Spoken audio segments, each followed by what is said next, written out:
Did you? I know, 'cause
I'd like to call the Natural Resources Commission of this August 14th to order. I'd ask everybody to silence your phones and take a seat and be quiet. I know. Clearly we have a few that aren't listening. I still remember names, folks, so I can call out a few of you if you don't. All right, thank you. We're really very happy today. We have a full commission again. We have a brand new commissioner that has been named since our last meeting, Brandon Pewins. He has a long history. His family's from Traverse City. He's a Michigander, but he's got quite a background in a lot of the natural resources areas. He was the USDA Rural Development Director for the state of Michigan. And prior to that appointment, he worked for Senator Debbie Stabenow for a long time. How many years? 20 years? Yeah. Yeah, and she's been quite an advocate for us in Congress on a lot of natural resource issues through the Farm Bill that she chaired the Senate Ag Committee for years, and so many things that she was so helpful to this great state. So Brandon now has a consulting business, and we're pleased to have you on board. Well, thank you very much. That's where all the old political hats go to die, is in the consulting business. That's where I've ended up now, but that allows me the flexibility to spend as much time working on commission issues as what I can. So I'm thrilled to be a part of this stakeholder group and this team on behalf of Michigan Natural Resources. And I failed to introduce myself. My name is Becky Humphreys, and I'm chair of the commission. But let's start down on this end. John Walters, Indian River. Dave Anthony, Ford River, the Upper Peninsula. Pete Erdley, Grand Rapids. Scott Bowman, Grand Rapids. Brandon Pewins, Traverse City. Morning, David Nyberg from Marquette. Jim Laporte, Highland, Michigan. Rebecca Smith from the Department of Attorney General. And before we leave introductions, we have two former commissioners in the room. one of whom was our chair of the Natural Resources Commission through the Engler administration and also the Granholm administration. That's Keith Charters. Keith, got to stand up. He also served on the trust fund board. And another person that probably many of you know, Bob Garner. Bob sat on the Natural Resources Commission for years and the trust fund board.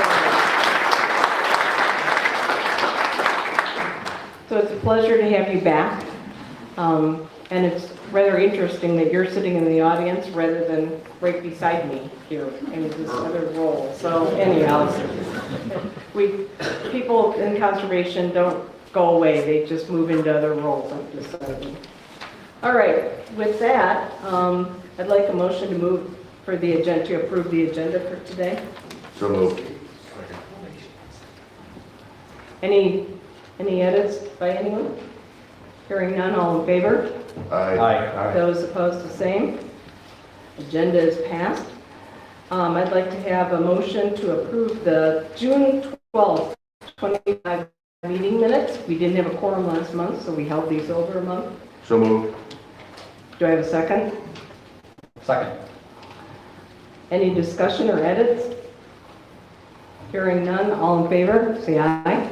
Aye. Opposed, the same. Meeting minutes from June are passed. Now we'll move on to July meeting minutes. Can I have a motion? So moved. Second? Second. Any edits in the group or discussion? Hearing, Just a note that I'll be abstaining since I wasn't present. okay, And all right, same for me. all right. All in favor, say aye. Aye. Those opposed, the same.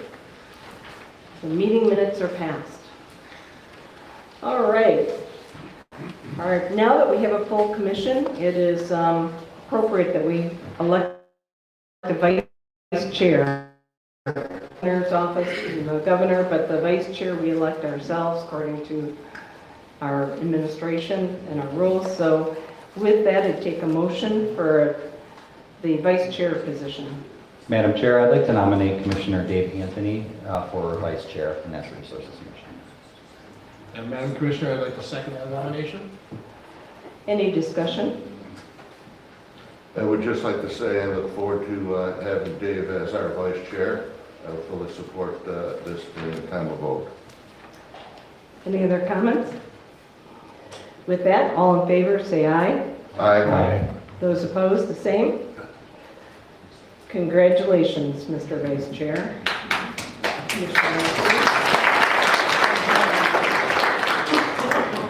Now I'll turn it over to the Director. Thank you. I'm pleased to introduce Kristen Kosick as a new Chief of the Parks and Recreation Division, who joined the department in May.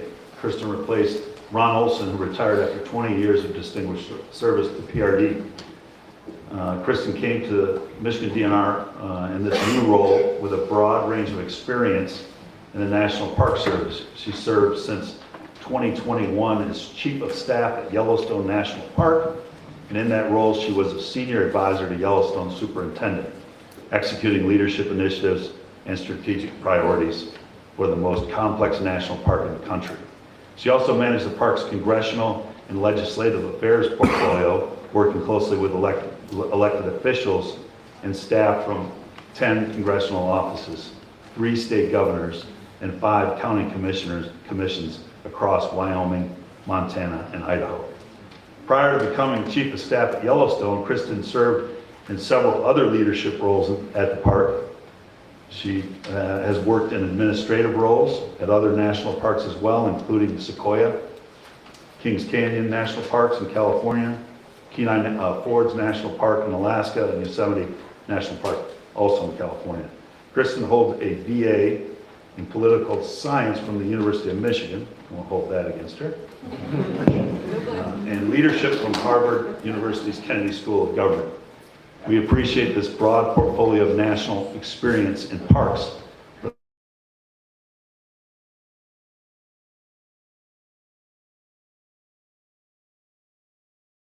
To point out Joe, Michigan, where her parents still live. And growing up, she spent vacations with her family at Michigan State Parks, the greatest state parks in the country.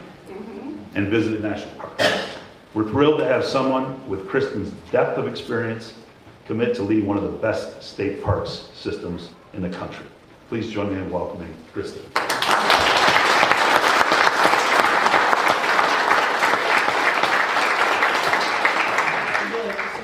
Sure, yeah. Well, thank you, Director Bowen. And I will just say it is the best state park system in the country until someone proves me wrong, but I think we all know that's true. It's a true pleasure to be here and be in this role and get to join the DNR team. And there's a couple people from our Parks and Rec division in the room, so I just want to say thank you. It's an honor to join your team as well. And I'm so proud of the work that our team has been doing, especially with the ice storm recovery that you're going to hear about next. But I am a native Michigander. It feels like home coming back here, and I've been able to travel the state and visit the different districts and meet some staff in the parks and see operations, and it's wonderful being able to be back in Michigan. So it was nice to meet some of the commissioners last night, and I look forward to working with you. And thank you, Director Bowen. Thank you.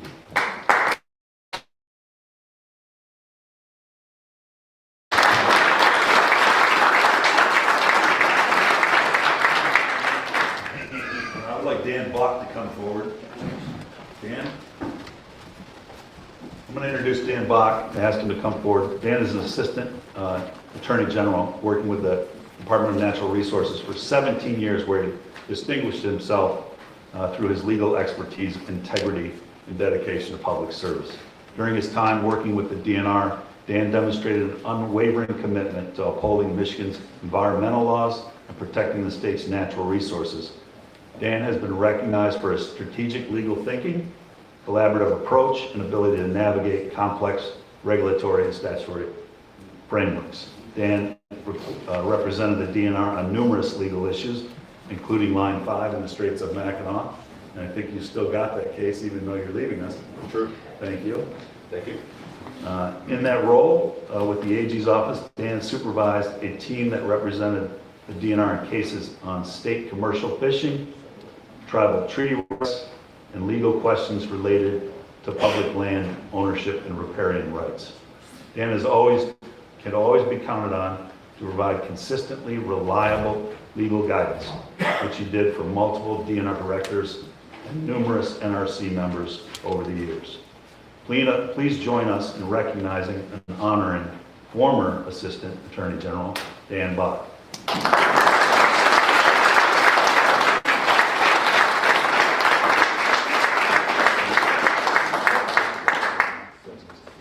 And win the case, please. I will try. Oh. John wants me to say something, so I'll be real quick. I'll just say I've been coming here to the NRC meetings as their legal counsel first about 9 years ago, and sharing that duty with other people, and then became the full-time main NRC legal counsel about 5 years ago. And I would just say, in my 17 years working for the state, this is one of the absolute best parts of the job. In a job where so much of it is litigation and just fighting and arguing with people, very negative all the time. It's really awesome to come to a place like this where any member of the public can come share their thoughts and opinions and their knowledge. It's a great thing. So thank you. I learned so much here. Really appreciate it. Thanks, Director.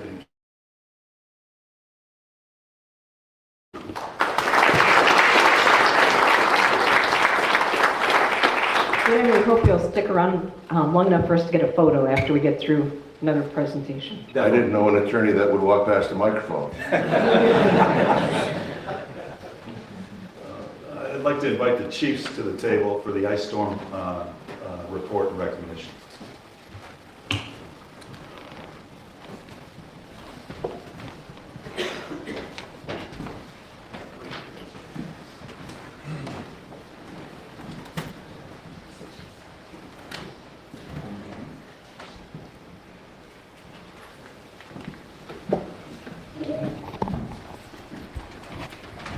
Good morning, Commissioners. Chair Humphreys, Director Bowen. Appreciate your time this morning. My name is Jason Haynes. I'm the Chief of the Law Enforcement Division. And here with me today is Jeff Stampley, Chief of the Forest Resources Division, Chris Stark, Policy Analyst with Parks and Recreation Division, and Keith Kintai, Assistant Chief of the Wildlife Division. We're here to provide just a brief overview of the Department's response to the unprecedented ice storm events that occurred in March of this year. This is a response that continues to be ongoing in various forms even today. I'll note that you do have an executive briefing sheet included in your packet that has some additional details. Although there are only 4 divisions that are speaking here today, I do want to stress that this was truly a department-wide response, and that each and every division across the department was involved in one way or another. And this includes other divisions such as Fisheries Division, Finance and Operations Division, Marketing and Outreach Division, and the Public Information Office. We're not going to attempt to recognize any of the individual highly dedicated employees across the department that were involved with this, because there were quite literally hundreds of them, and there would be no way to name each and every one. But suffice it to say, again, this has truly been an entire department response. And I'm going to begin by highlighting some of the outstanding work done by our conservation officers in the immediate aftermath of the storm.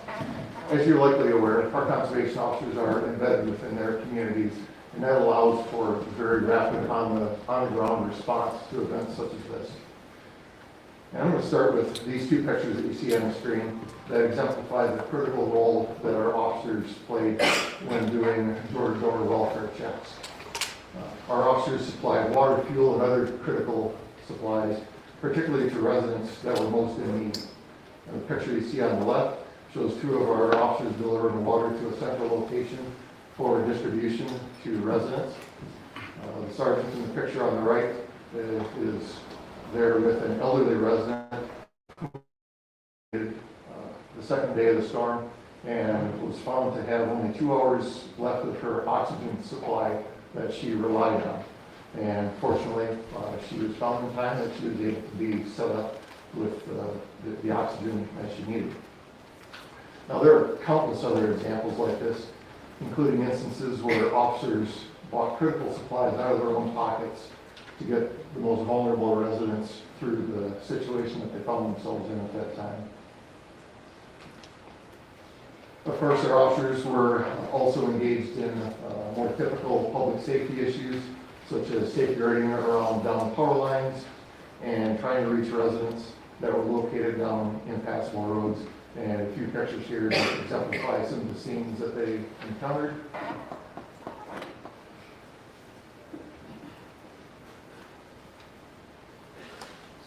And of course, these actions were no surprise. Our conservation officers functioned exactly the way that we would expect them to have done. However, something I think is very noteworthy is what a number of our conservation officers did in a number of the county's emergency operations centers. They stepped up into true leadership roles in those operations centers in several instances to help out with the local agencies. In these roles, they assisted with prioritizing and identifying and managing all of the necessary resources and assets. As you can imagine, there were many agencies and many personnel involved, and without proper management, things quickly don't go according to plan. And I'm very proud to say that our officers were able to step very well into that role based on some of the additional training and experience that they've all had. And I'll talk you through just a few of these pictures. The first one here is the Sheboygan County Emergency Operations Center. And we have one officer there that spent the majority of the first week of the response there, playing a key role in orchestrating the assets for that county. This again is the Sheboygan County Emergency Operations Center on the day that Governor Whitmer happened to drop in for a visit. Moving on, here we have some conservation officers attending a planning meeting in Montmorency County. And here we are in Pressfield County, and in this particular county, one of our officers was the lead in deploying 60 National Guard troops that had been assigned to the county to assist with door-to-door welfare checks. After the first week or so of the response, our officers transitioned to a support role for our other divisions. And best example of that is in their normal patrols. They were able to go and assess the status of the many miles of state forest roads and plant information into the mapping system so the other divisions could prioritize their efforts to open those roads back up. And with that, I'm going to turn it over to Chief Stampley. All right. Yes, contrary to popular belief, I am not Chief Stampley. So, Commissioners, Director, thank you very much for this opportunity to present on such an unprecedented event that occurred this last year. My name is Chris Stark, and I work with the Parks and Recreation Division, and I've been assisting, leading the efforts for our division in helping the department with the recovery efforts.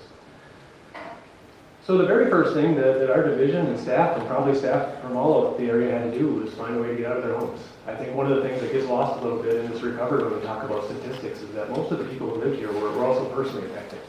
So no power for several weeks, roads blocked, driveways blocked, and so once they were able to get out and start to do some assessments, the first thing that our division provided some support was to the incident management team that helped with the greater community response.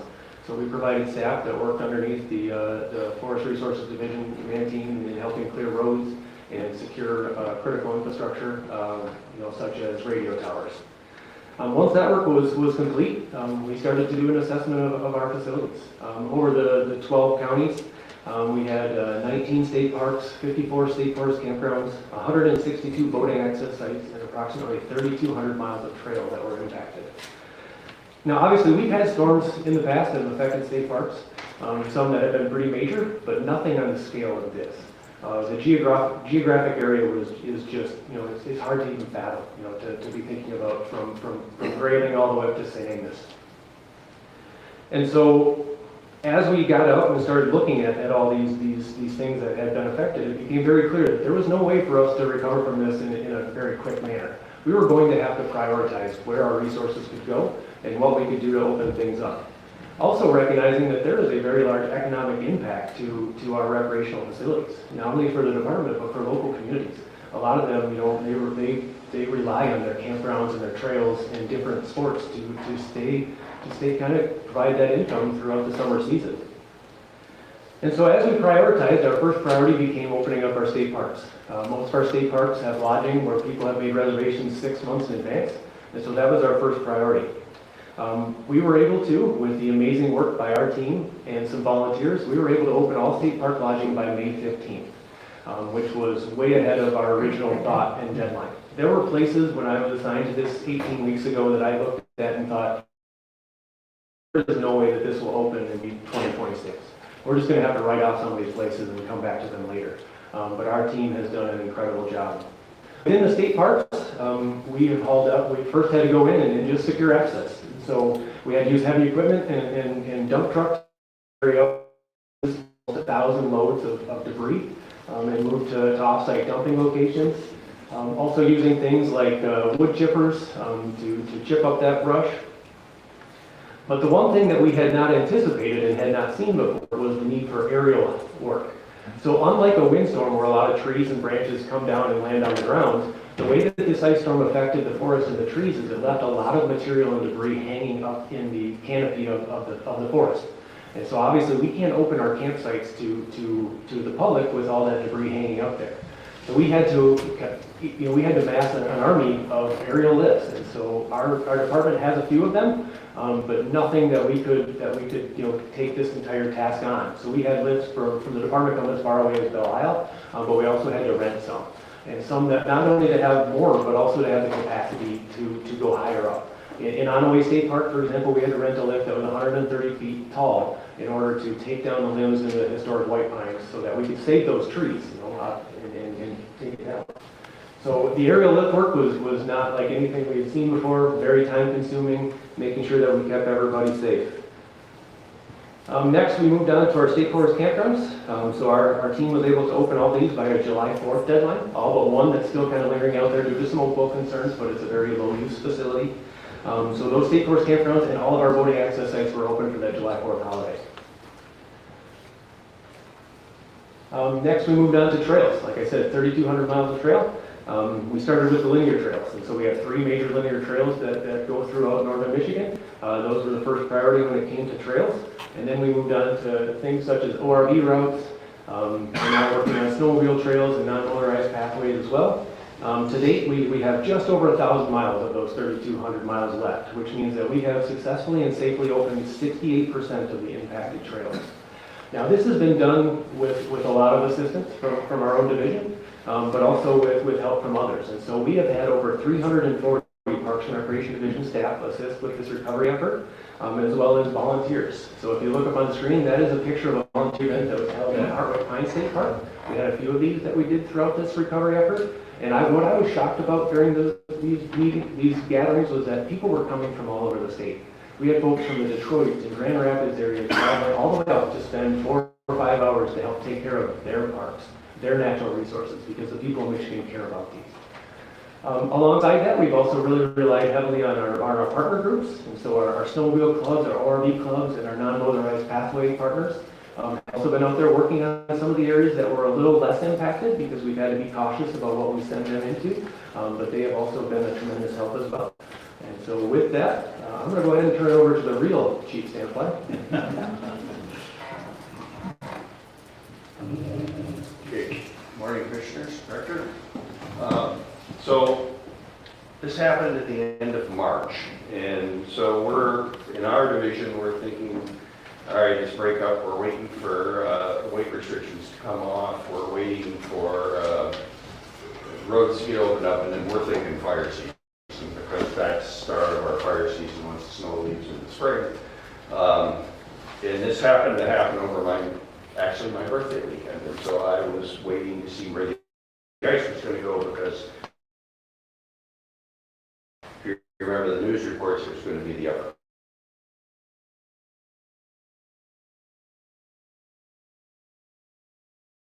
peninsula was going to get all this time. So I got up the next morning and there's no ice, just a little bit. And we got activated, our division did, through the state police SEOC. And they said, we'd like one of your incident management teams to come down and deal with the ice. All right, now I know where the ice went. So we activated one of our teams, and the timing was such that they could go down there, and it was largely our normal fire team that we would implement. It involves staff from other divisions, and we knew we had a little bit of time we could use them before we actually got into fire season and had to have those folks ready to fight fire. So we were able to put them down in Grayling. The picture on the left is an incident management team briefing in Camp Grayling, which is where, when the National Guard got activated, that's where we initially started from. And the picture on the right is showing technology getting set up, mobile technology, so we can record road closures where there's so much debris, how we're going to get there, and different access points and hazards that we were trying to map out. And so that's what's going on in those two pictures. Let's see if I can make this work. Which button makes it good? Everyone but one I push. So this is an example of what was going on with us in addition with the National Guard. We were working on clearing roads. Both of those are roads. One on the right is pretty obvious to see, the one on the left not so much. We have other pictures that there's a stop sign in the middle of a slash pile and you don't even see the road. But there's lots of things to point out with this. There were a lot of volunteers that initially wanted to go and help with this. But the thing about ice is it puts all the trees under tension. And so when you touch those ones that got those great big arcs to them, they can just explode when you touch them with a chainsaw. And a lot of them fall down under different stresses, and so it's pretty easy to get hurt. To my knowledge, we did not have any staff hurt while working on opening these roads, but safety was a big concern for us. Chris already mentioned all the widowmakers up in the hanging trees. If you wonder, just look around here, you can see them still. So this is a picture of us working with the National Guard at Camp Grayling. Comes to find out, National Guard don't have a lot of experience with chainsaws in the formal setting. So we had to spend a day or so teaching them the safe way to operate in that environment while they got deployed out to help with counties and just opening up roads in general. One of the primary things that we did during this time was to open up the roads to towers, cell towers, MSPs, 800 megahertz towers. All the emergency operations in the state run off those towers, and they all have power to them, and that's how they normally work. And the power goes again, okay, that survives through the power outage, unless your power outage is 14 days. Then you got to figure out a way to get fuel to the backup generator, whether it's propane or diesel. And that's what we were trying to do. So that was a primary focus for quite a while. The guards did a great job. We were able to put some of them in the county, as Jason mentioned. Some of them worked on us and State Forest. It was a good partnership. It ran about 10 or 12 days. And then we dissolved that group because the actual emergency part of this was not over by a long ways, but to the point where we could disband that group. So that was that and what we did there. Some of the other stuff that we were involved in initially with this group is that time of year we need to be able to get the fish planting sites. So we had to work with fisheries, find out where we're going to plant fish this year. We got to make sure we can get there. They had to keep their hatcheries open at that time, same kind of backup problem with generators. We had a bunch, we had several thousand acres we wanted to plant. We had to be able to get to those, so we opened those up. And then there was the overall fire concern of, all right, we're entering spring fire season. We need to get into our high hazard zone dispatch areas that existed prior to the storm so we can get into them. So that was some of the other stuff we were working on during that time. Another picture of us working on the county road in this case, and then another road, Forest Road. One of the interesting things about we've learned with FEMA, because we are working with FEMA to get a reimbursement, we have had a major declaration. We just got that in the last couple of weeks, is you have to have legal jurisdiction over the whatever it is that you're doing. And so for us to go clean up county roads, we don't have legal jurisdiction on county roads, therefore we can't be reimbursed. And so we had to kind of keep that sorted out as we went. The counties can, because they have legal jurisdiction over their roads. So we had to work through that, and it was, in some cases, county roads and forest roads look a lot alike. If you have to miss the sign on the way by that says Seasonal County Road, you can't tell the difference. A couple more pictures here. One on the left is a red pine plantation. Not really what a red pine plantation should look like.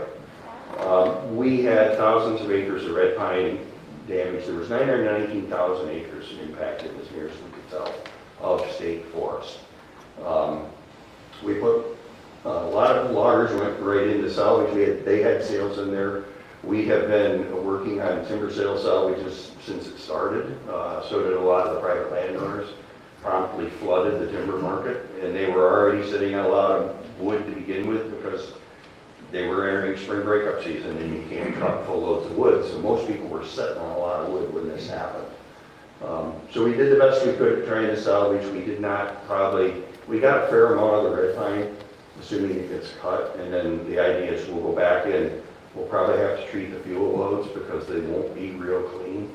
There'll be a lot of debris on the ground, and then we'll replant those, assuming we can, eventually end up with the money to do it, because everything about this storm is either thousands of miles, thousands of acres, or millions of dollars. They're big numbers that we're talking about. And so the fact sheet that you have goes into some of that. Long-term impacts on the forest industry, long-term impacts on the state forest. We were almost to the point of releasing our state forest management plan for the next 10 years. That modeled out the harvesting that was going to happen. This impacted three management areas significantly, so we have to go back, and now it's going to be basically a year from now or a year from June before we're able to re-release that, because we have to remodel all this due to damage. But the way forestry works, we would cut that stand over the next 10, 20 years. We had to cut it now, so that creates a problem later on that's economic for industry. So, large ongoing problem. The other thing I want to point out with this is the fire hazard. So, we had a lot of calls in right away about that.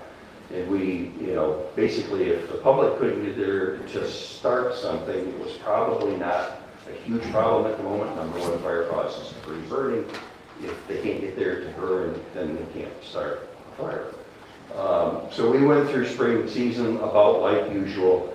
when we got into these areas, we were having to send double the equipment because you got to spend all your time shoving stuff out of the way. But to give you an idea of the cleanup magnitude, in April, we had 1,000 more calls to the burning permit line. And most people can just go on the website and look to see if we're issuing permits. So yeah, 1,000 more people were looking to burn. The fire hazard here will be ongoing for the next several years because we won't get everything salvaged. People will continue to clean up their yards. And the bigger fuels that were too wet to burn this spring will be dry enough to burn next year. So if you get a drought condition, even hardwood, once it leaves out, will still have all that dead fuel underneath. It won't be as impressive as a big pine fire would be down in the Warbler area, but it will be very intense, very hard to put out. It just won't go anywhere very fast. And I think with that, I get to kick it over to you, Keith. Morning, Commissioners. I'm Keith Kentai, Assistant Chief of Wildlife Division, as was mentioned, and I participated in the Unified Command, the second phase after the National Guard Command ended. As Jeff mentioned, we moved into the second phase of Unified Command across the department to restore operations to our state forests and state parks. And Wildlife Division has a role in co-managing the state forests with Forest Resources Division to ensure that wildlife habitat benefits are realized in our state forest system. And so our mission under the Unified Command was to restore access to wildlife habitat and wildlife recreation in the impacted area, which for us were our Gaylord and Pigeon River and Atlanta units. So we're a small division relative to PRD and Forest Resources Division, yet 30% of our staff were involved in either on-the-ground work or in technical support to the Unified Command in some fashion. We mobilized, how did we write that? We mobilized equipment from our Upper Peninsula units and the Southwest region units. These skid steers ended up being a really important piece of equipment for clearing roads. And as I mentioned, our focus was on restoring access to wildlife habitat management projects and to restoring hunter access in the impacted area. And that resulted, our work resulted in nearly 100 miles of state forest roads being cleared, nearly 50 miles of hunter access trails being cleared. We restored access to 75 opening sites totaling over 500 acres, which would allow us for mowing and planting and prescribed burning for the benefit of elk and other wildlife species. And I just want to end by acknowledging, on behalf of the other divisions, the leadership role that Forest Resources Division and Parks Division, our Finance and Operations Division played in the Unified Command and making that such an effective project for the department that's in some sense is still ongoing. So thank you. Thank you. I'm going to call up Deputy Chief Lott to say a few words. She ran the resource deputy that kind of spearheaded this along with Gary Hagler to say a few words, and then I have a proclamation from the governor. All right, I would love for all of you to come up here on either side of the room that helped with this. There were over 700 people, but I want you to see who these folks are. Some of the things you don't hear, when I went up into the storm the first week and a half, saw a lot of tears from my staff. And that was because what they mentioned here, their homes had been damaged, they had no power, there was no way to get gas. One gas station, I think, had a line, miles long that was the only one left with some gas. People driving to St. Ignace to get gas. People driving to Sault Ste. Marie to get gas, to run generators for people and make sure that those that were in need had it. In addition to driving home, maybe midday, filling up gas in their generator and then going back to work. It was tough. And some of their stuff is still ruined and they're still working on that. But when I went there and saw the tears, it really made it real. And it shows you how these folks care so much about the resource and the community here, and even around the state, our staff went to help. The other thing is that the financial implication here wasn't really mentioned, but it's huge. Jeff said in the millions, probably going to take about 15 million to replant this forest and what we lost. We're also down about 6 million in just timber sale revenue. Selling salvage sales, like he mentioned, only goes for about a quarter of the price of what red pine should do. Not only were we hemorrhaging money by renting equipment and getting help and getting contractors, we're also losing revenue by 20 plus parks being closed and all the timber loss as well. So it's going to take us a long time to recover from that. And our staff are already feeling that as well.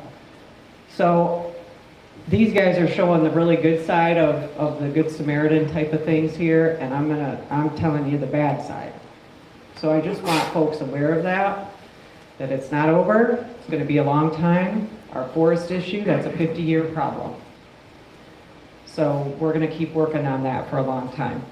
So what I want you to do is look around and see these folks. Now, these are folks that we could get here today.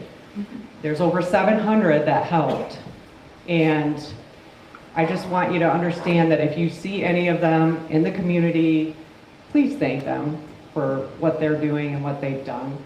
You know, DNR often doesn't get the best thanks for the things that we do that are unseen. So I would appreciate that if you guys would do that. So we do have a proclamation from the governor that the director's going to read, and we got it just in time for this meeting, so I'm pretty excited about it. It's a special tribute to the Michigan Department of Natural Resources. Let it be known that it is with deep appreciation that we offer this tribute to thank the Michigan Department of Natural Resources for its immediate and continuous response to the March 2025 ice storm. Beginning on March 28, 2025, this historic ice storm struck northern Michigan, lasting for several days and coating communities with extreme ice accumulation that downed countless trees, snapped power poles, distributed critical services, resulting in widespread outages, communications blackouts, and impassable roads littered with debris. During this tumultuous time, Governor Gretchen Whitmer declared a state of emergency in 12 counties in Michigan. The storm profoundly impacted Michigan's natural resources and public land, affecting nearly 1 million acres of state-managed forests and parks. This significant damage extended to 19 state parks, 54 state forest campgrounds, blockage of 162 boating access sites, and obstruction of approximately 3,400 miles of state forest roads, approximately 3,200 miles of non-motorized trails. In special tribute, therefore, this document is signed and dedicated to the Michigan Department of Natural Resources with the deepest gratitude for its extraordinary service and contribution during the 2025 ice storm. Thank you for your service to Michigan. Signed, Gretchen Whitmer. And you will all get a copy of this, okay?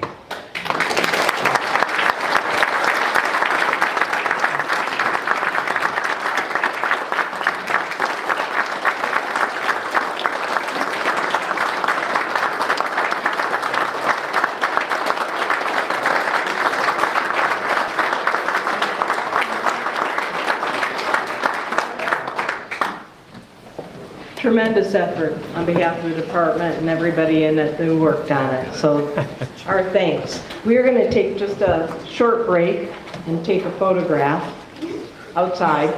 And then this is also your chance, if you're in the audience, to take a break, because we're not taking a mid-morning break. There are a lot of folks and a lot of testimony today. So commissioners, we're going to go straight through till we get through those following this. Thank you.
will be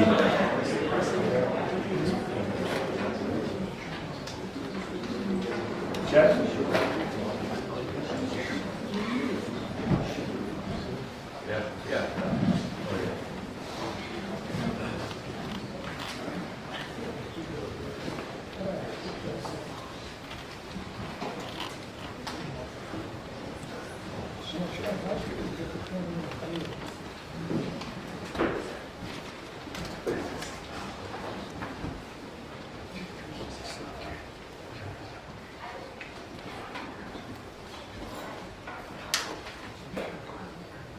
Good morning, Commissioners. Good morning, Commissioners. I'm Heather Heading with the Fisheries Division. This morning I have with me Chad Stewart from Wildlife Division and Sarah Thompson from Wildlife Division. And we are going to talk to you guys a little bit today about the rewrite of what we're calling the beaver trout policy. That's a little bit of a lengthy name. So about 2.5 years ago, a core group was established with 4 Fisheries Division staff and 4 Wildlife Division staff. We were tasked with rewriting the existing policy that had not been fully implemented. And so we worked through a sprint team process to do so. That policy was rolled out and implemented in the spring of 2024. And at that point in time, we committed to a 1-year review of the policy to look at what worked well and what didn't work so well. So starting this spring, we worked with staff that had utilized the policy. We took public comments that had been given to you all at a prior meeting.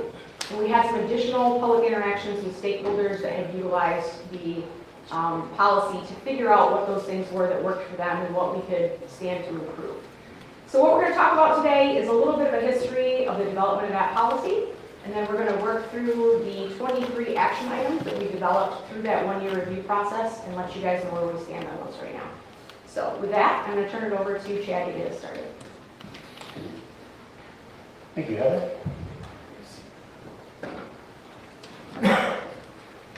I wanted to quickly go over the ecological value of beavers.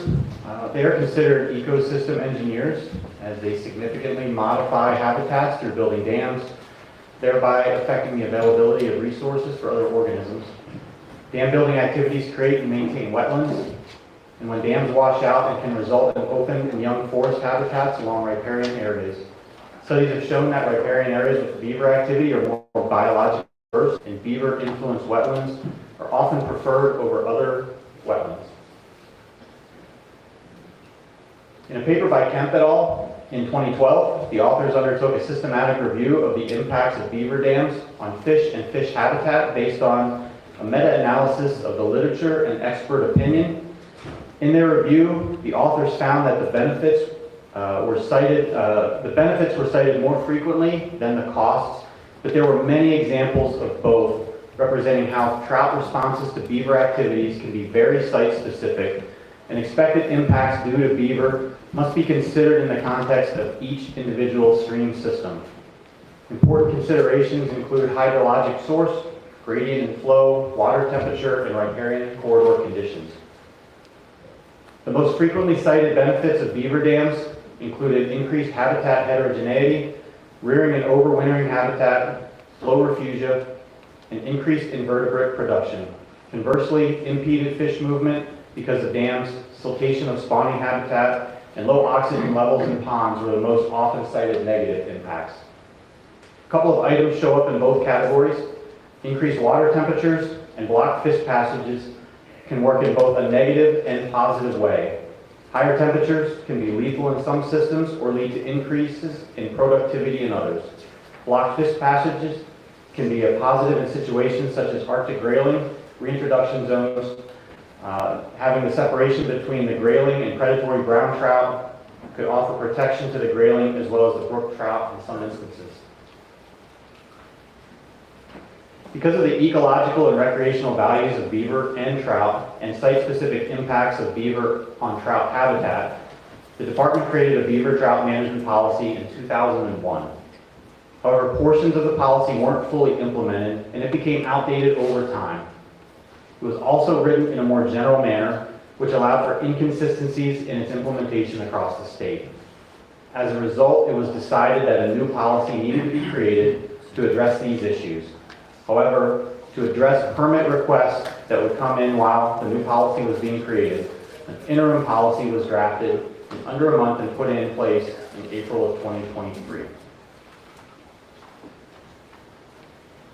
With the interim policy in place, a core team of 6 people, 3 members of the Wildlife Division and 3 members of Fisheries Division, was established to lead creation of the new policy. This ensured that the needs and perspectives of both divisions were well represented in the new policy. This group met weekly during June to October of 2023 and developed a draft updated policy. A larger sprint team was established with additional representation from Wildlife and Fisheries Divisions, as well as law enforcement, forest resources, and Parks and Recreation Divisions to ensure the updated policy addressed their needs as well. The sprint team was engaged earlier in the process, but did the heavy lifting during a 2-day in-person meeting during September of 2023, where they reviewed and provided input on all components of the draft updated plan. The core team updated the policy using input received, and the policy was approved by the director in April 2024 and went into effect. The purpose of the updated policy is to guide the evaluation of damage and nuisance animal control permit applications for the removal of beavers and beaver dams to mitigate adverse impacts to trout populations and habitats. Although this is our beaver trout policy, trout is in the policy refers to all native and desired introduced salmonids, including brook trout, brown trout, rainbow trout, coho salmon, Chinook salmon, and Arctic grayling.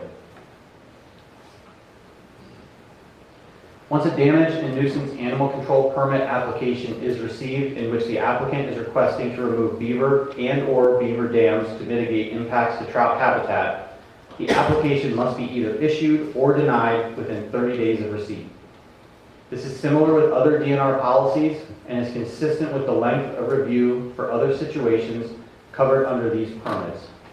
Typically, review is completed much faster, but some permits may warrant field visits, data collection, etc. that could lengthen the timeline to the 30-day limit.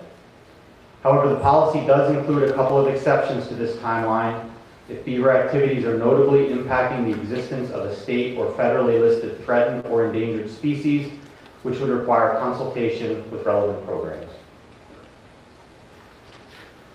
Although the take of beavers and beaver dams via damage and nuisance animal control permits falls under the Wildlife Division authority, the updated policy recognizes that both wildlife and fish can be significantly impacted by the removal of beaver and dams, and requires that both Wildlife and Fisheries Divisions come to agreement on whether or not to approve a permit application. This decision begins at the area wildlife biologist and fisheries management biologist level, and as long as they come to an agreement, this is where the decision is made. However, if local wildlife and fisheries staff cannot come to an agreement on whether an application should be approved or denied, it is elevated to their supervisors, and this process continues until both divisions agree on approval or denial. In order to assist with the evaluation of permit applications and ensure consistency across work units, a decision tree was developed within the policy. This tool is a list of questions for wildlife and fisheries staff to work through together while evaluating an application. It includes a series of questions around trout stream designation, the presence of trout in the stream, classification, water temperature classification, and the impacts of beaver on water temperature and sedimentation, and if beaver activities are prohibiting trout management goals, such as research projects or grayling reintroductions. But the decision tree isn't the sole consideration for approving an application. The policy also recognizes that certain conditions may outweigh the standard outcome of the decision tree. Those include things like socio-political interest or value, timing relative to open beaver trapping season or trout migration and spawning, cultural perspectives, impacts of dam removal to infrastructure, like will it wash out a culvert downstream, and the habitat requirement of species of greatest conservation need.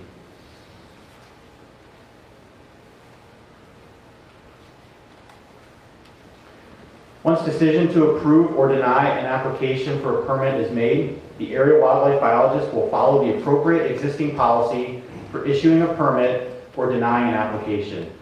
If issuing a permit, the biologist will send a copy of the permit and reports following the removal activities to the Wildlife Division permit specialist. If denying an application, the biologist will send a copy to the application and a copy of the application and denial letter to the permit specialist. And at this point, I'll turn the rest of the presentation over to Heather.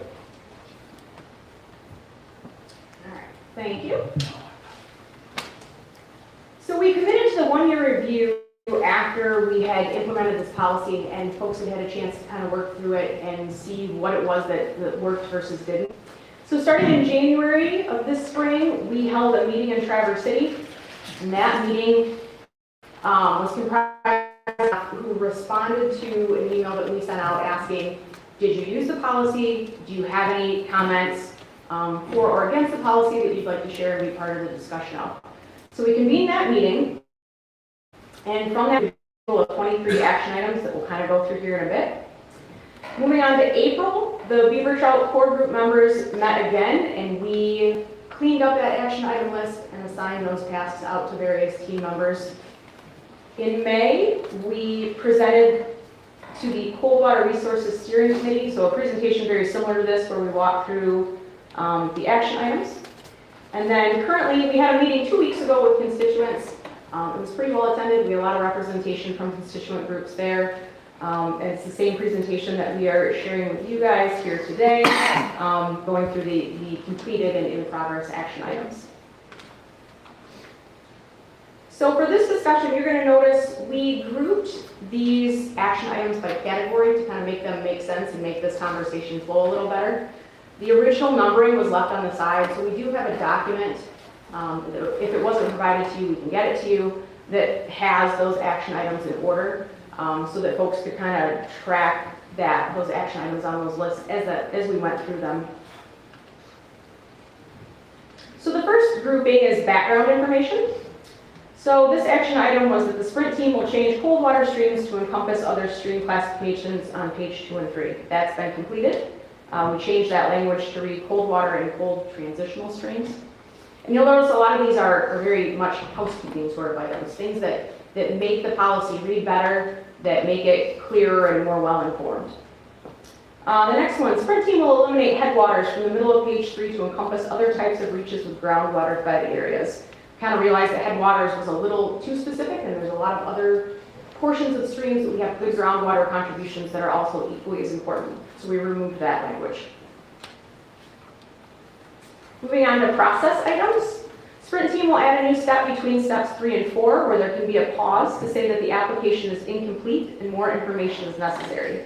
That's been completed. We added a step basically so the wildlife biologist would get the application from the applicant and maybe things like town range section or more specific details on that stream reach, number of structures wasn't included. That gives a pause so we can reach out to the applicant and have that conversation. Sprint team will edit question 5 in the decision tree. We will add mean July water temperature above 70 degrees and add an option C, which says unknown. If unknown is selected, go to question 6. This was also completed. Not having the word mean in there was a little bit too specific. We want to make sure that we're not just pinpointing, you might have one day that hits 70 and we don't want that to be all-inclusive. We want it to be a mean situation. Sprint team will add a step to the policy on page 6 that pulls Forest Resource Division, Law Enforcement Division, and at certain times Parks and Rec Division into the discussion to inform 2 work instructions and additional permitting. We realized in this process that FRD had some work rules that were inconsistent with this policy. So we added step number 5 to ensure that we're having appropriate communications with the other divisions. And FRD has since removed beaver dams from their work rules so that conflict is eliminated. Sprint team will talk through additional scenarios that should be added or removed for site-specific conditions. So we did that. And one of the hang-ups here was there was some potential for misidentified stream classifications, streams that we don't necessarily have good data that's in the database for, but we have local knowledge of. We wanted to eliminate that confusion. Sprint team will determine which permitting process should be used for public, angler, and hunter-related conflicts due to beaver dams on trout streams. So this was also completed, and this came from, we had some folks in the paddling community that kind of had some concerns about passage on some of these stream corridors. So we determined that the conflicts regarding beaver were outside of the scope of this policy, and those would be addressed through the normal nuisance permitting process instead. Sprint team will add to question 9 in the decision tree. Issued permits not entirely within the boundaries of state land will have language that clarifies the permit applicant is responsible for acquiring necessary landowner permissions. This kind of came up in that scenario discussion as well. What happens if you have 3 beaver dams that you're interested in removing?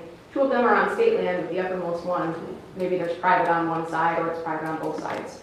And we want to make sure that if the goal is to take out all 3, if the situation calls for it, that landowner is included. Obviously, it's on their land. So we wanted to make sure that step was very clearly articulated in the process. Moving on to resources. Sprint team will remove all citations within the decision tree. We had citations in some of the older versions. You'll see that there are citations. It just made the language kind of muddy. It was just extra in the actual decision tree. So we removed those to kind of clean that up. And instead we added live links to all those citations. The next item there at the end of the policy. Patrick Ertel will provide the Creech et al. 2010 paper to the Sprint team members for review. That was done as well. Fisheries Division will develop an appendix for general beaver dam removal guidelines. Wildlife Division will develop a standardized way to attach the appendix for each issued permit that involves the removal of a beaver dam structure. We have a few staff members in Fisheries Division who are pretty proficient at beaver dam removals. So we asked them to sit down and draft a document that we could help distribute to internal staff and to the applicant. I'm freaking out.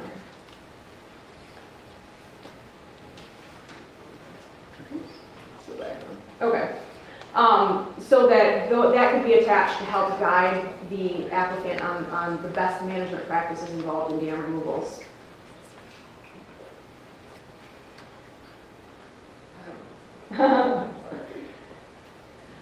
Moving on to policy implementation. Wildlife Division will have an internal discussion on after-the-fact permit issuance to Fisheries Division and determine if this is an agreeable path forward. So in that scenario discussion we had with staff members, there was some thought given to, what if you're a Fisheries Division staff member and you're out in the field doing a survey, you encounter a beaver dam, it's old, it's not being used, it's a sediment barrier, can we take it out right then and there and come back and work with Wildlife Division for an after-the-fact permit? That way, Wildlife Division has all the information on where the dam was, how the removal occurred, and has all that data that we're looking to kind of gather logged. However, in this review process, we determined that to be illegal. And so subsequently, Fisheries Division will provide examples of after-the-fact permit issuance for dam removals. We did not move ahead with that since it was a violation of wildlife rules. Public engagement. Recommend that Executive Division provide guidance on if and how external stakeholders will provide comments and feedback on the updated policy. So ongoing, because we're kind of in the midst of that here right now. So as I mentioned, we did present this, or a version of this, to the Coldwater Resources Steering Committee. We had that public stakeholder meeting a couple weeks ago. We've had individual conversations with folks from Ducks Unlimited, from Trout Unlimited, and here we are presenting to you guys. We have a couple other meetings in the future too as well. So again, provide enough water, updates to Coldwater Resources Steering Committee has been completed. Wildlife Division will update the public-facing beaver webpage and put the updated policy on the webpage so it's publicly accessible. This is ongoing. Wildlife Division is working to develop a public-facing application, which we'll talk a little bit more about here in a minute. Fisheries Division has drafted a public-facing summary and some work instructions, and so that's in the process of being reviewed by Wildlife Division. Both of those. Oops, 1, 2, 3. The electronic platform. So if the option of using survey 123 is used, we'll consider including the question, have you attempted to trap beavers out of this reach during the open beaver season or through the nuisance beaver permit process? Not a part of the decision tree, but could influence the decision based on conversations. So this one is not done. I feel like maybe I skipped one. I did. Okay. Let me go back to this one. It's over. So survey 123 will be considered as an option for permit applications. If this is the desired option, an in-person meeting to discuss the format will occur. Wildlife Division will be the decision maker for this process. So we have had several meetings in regards to using survey 123. This is an ongoing discussion that Wildlife Division is having. So you'll see that a lot of these that are classified under the electronic platform kind of category are either ongoing or not done, because that decision has not been fully implemented yet. So again, these two are ones that are not done because they do require the creation of using some form of an electronic permitting platform. Last one, Sprint team will consider identifying a mid-year change to the nuisance permit to allow for increased tracking. Again, it's tied to the creation of that electronic permitting platform. And with that, I'm going to take any questions.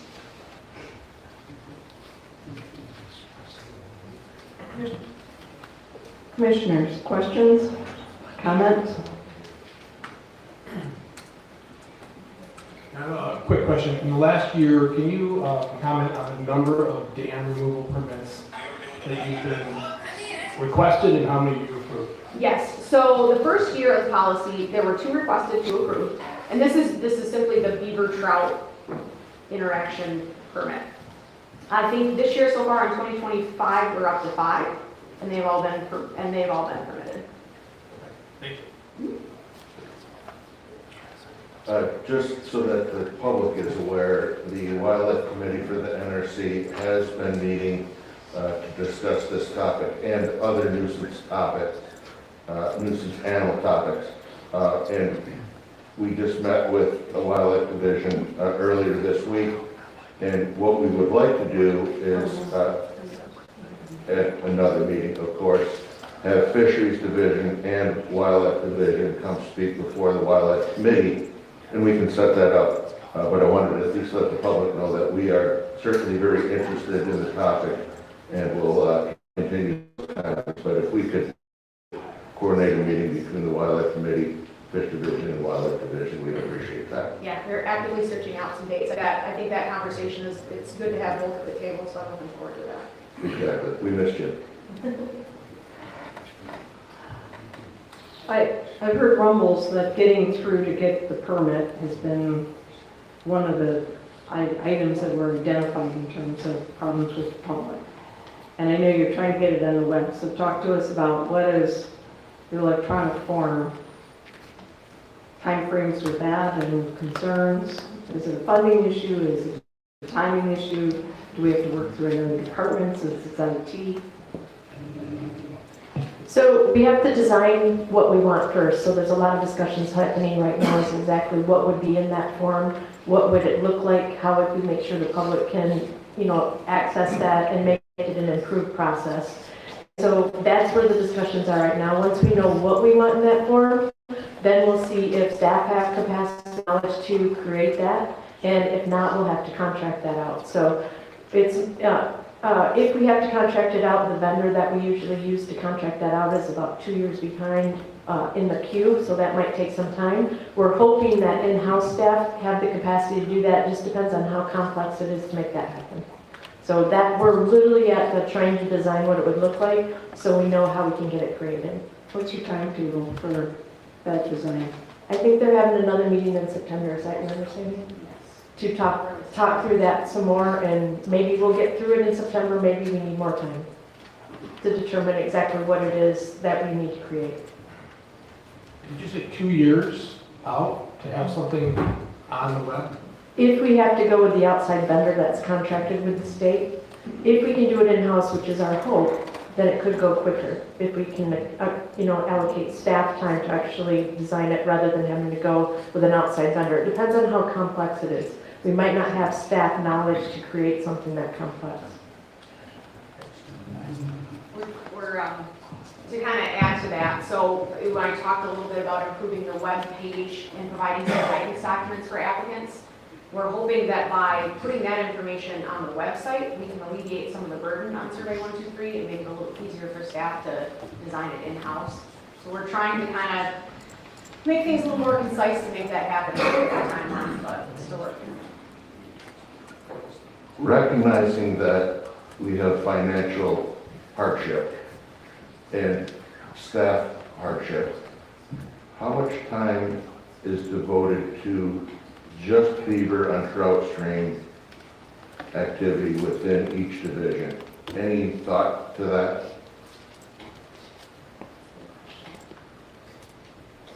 On an annual basis? So Fisheries Division has 4 staff, myself and 3 others. I would say I'm probably the one putting the most hours in right now. And I would say that honestly, it's probably a couple hours a week. And it usually ties in with other activities that I'm doing or other communications I'm having with Wildlife Division, so it's not entirely devoted to that. At this point in time, we're far enough along in the process that I don't feel like I'm personally spending a ton of time on it, but we do have discussions that need to continue. So a little bit of time here and there, at least on the fish side. Well, and it's certainly a concern of ours on maximizing capacity with staff time and dollars. And I think we have 4 staff working on it right now. Cody, who's working on at the equivalent level to Heather. And then we have a number of staff right now on talking about how Survey 123 works. And those folks weren't really involved in this before, but we moved into that phase. Now I have a different amount of staff and a different staff looking at that because that's their expertise. So the amount of staff involved has ebbed and flowed. But right now, the staff working on this are heavy into the data management and this type of information that they're working on. Have you resourced other states that have solved this problem and relied on them so we're not creating this from scratch? The online platform specifically? Any of it, any beaver stuff. I mean, I have to imagine that Maine or Pennsylvania or Ontario, someone has got something in place they've been working on for 40 years. And they've worked out all the bugs and like, well, let's do what they're doing instead of starting this thing from scratch. Have you resourced that? I've Specifically talked to the state of Wisconsin, and they're looking to see what we're doing.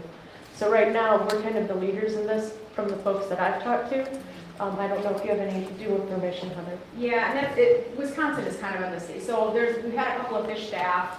One of our trout research biologists out of Marquette in particular has spoken to some counterparts in upstate New York, Pennsylvania, and Wisconsin. Wisconsin is also similarly working on policy. So we've had some banter back and forth, but a lot of these agencies are all kind of in the same situation at this point. So we're all kind of tossing ideas around, bouncing things off of each other, and sharing research. So. And just to understand this, so I'm correct, this is for beaver removal, this is not authorization for dam removal, correct? Both. Yes, Both. this policy encompasses both, yes. Okay, and If you so, do dam removal that is going to disturb the silt though, you also have to get an eagle permit. So that was my that's- question, having been over that department too, I know they like to put their oar in the water, so to speak. So we have, in that draft document I talked about, we have recommendations on how to appropriately notch the structures to allow for fish passage and flow. Within the policy also, we talk about if your intention is to completely eradicate the structure, that you would need to work with Eagle Water Resources Division for an additional permit. So, Any idea how long timeline they have on their permitting process? those are pretty fast. That would be a 30-day review. 30 days, eagle. Yes, correct. Yeah, so we could essentially issue a permit that would allow them to notch the structure and improve flow and passage, and then they could continue to work with Eagle to get the full permit to completely remove the structure. So we tried to create a pathway that they could still do some work to improve the situation at the site if that's what was warranted, while concurrently working with Eagle for a larger fix to the situation. So Heather, when you say notch the beaver dam, how does velocity then get measured and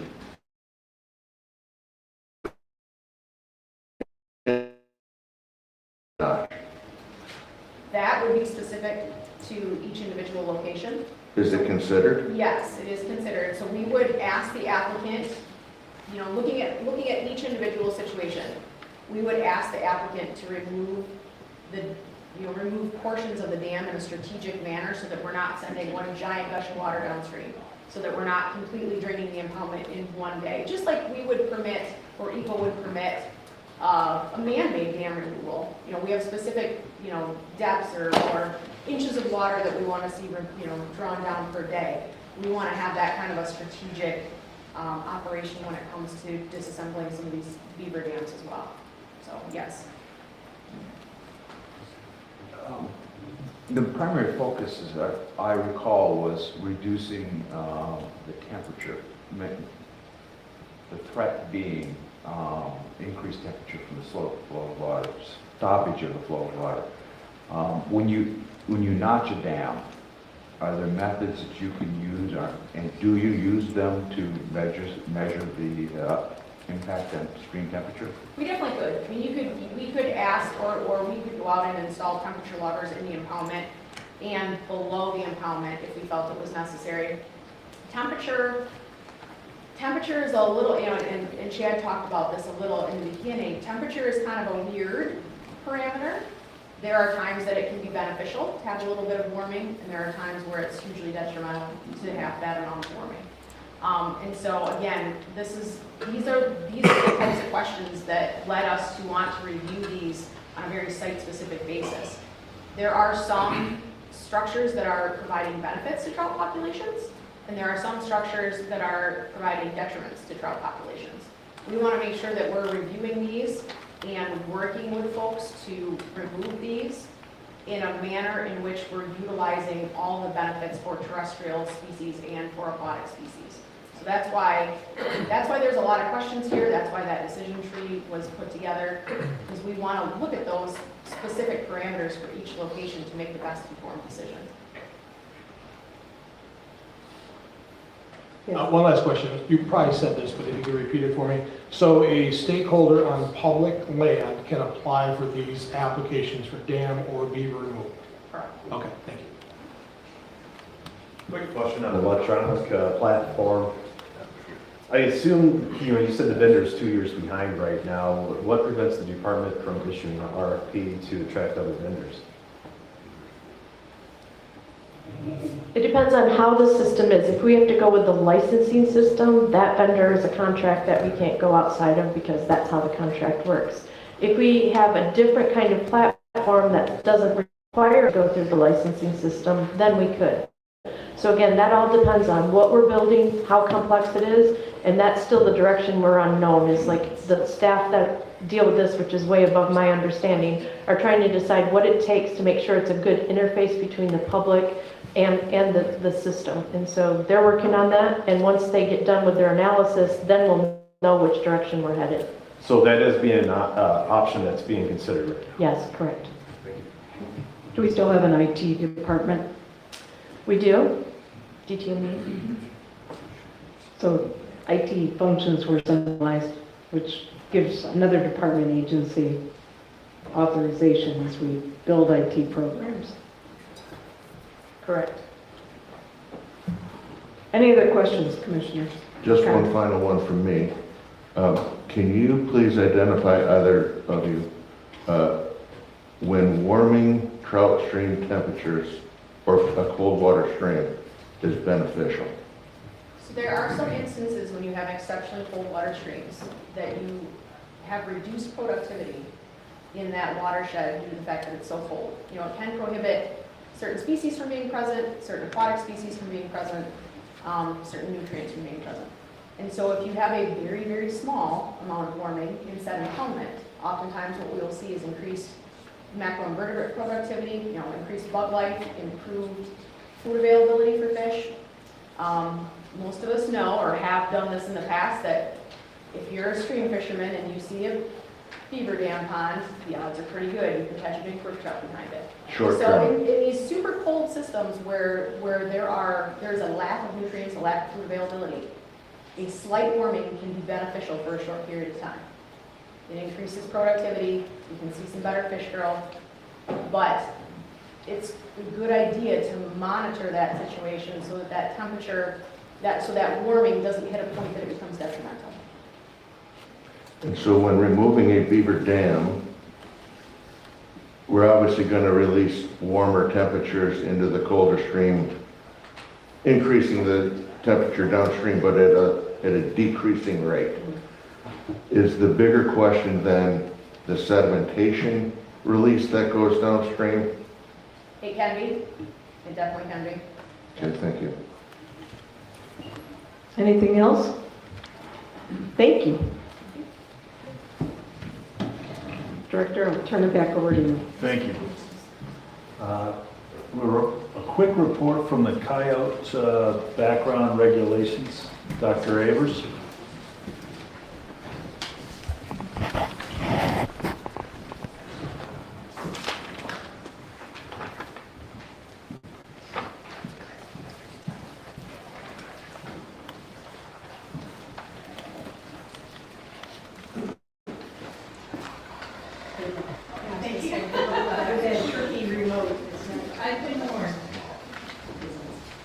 Good morning, Commissioners.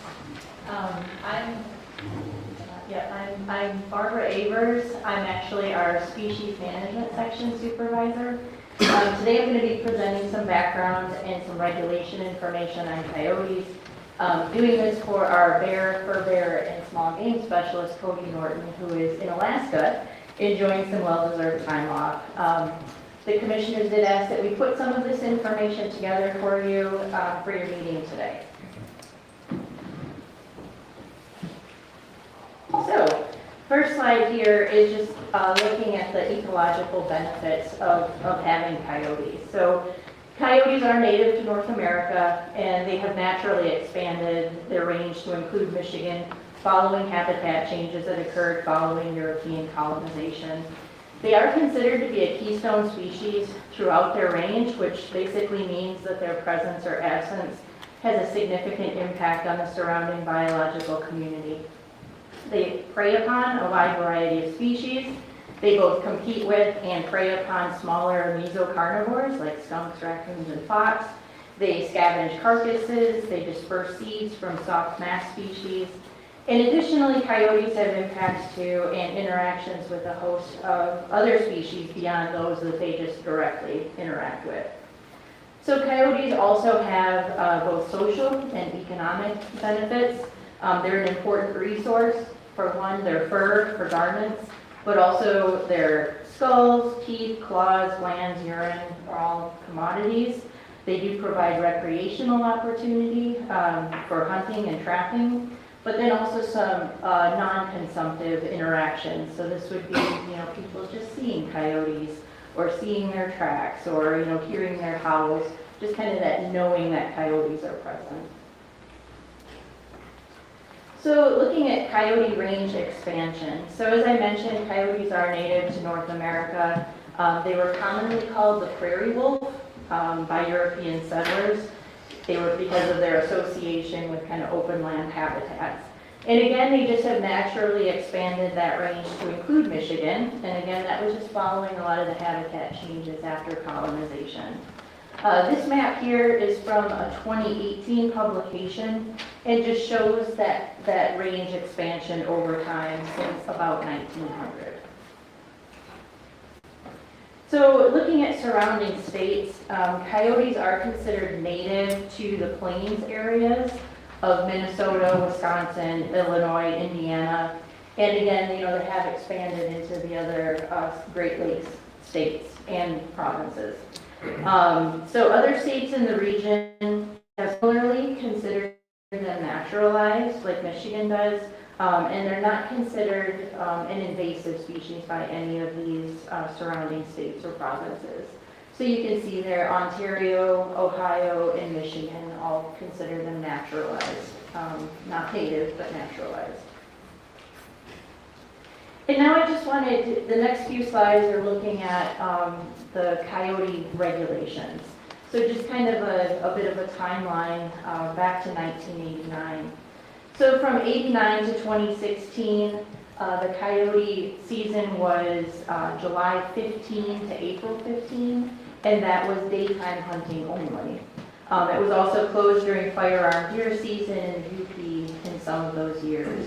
For nighttime hunting, it was a different set of dates. It was October 15 to March 31, at least between 1997 and 2016.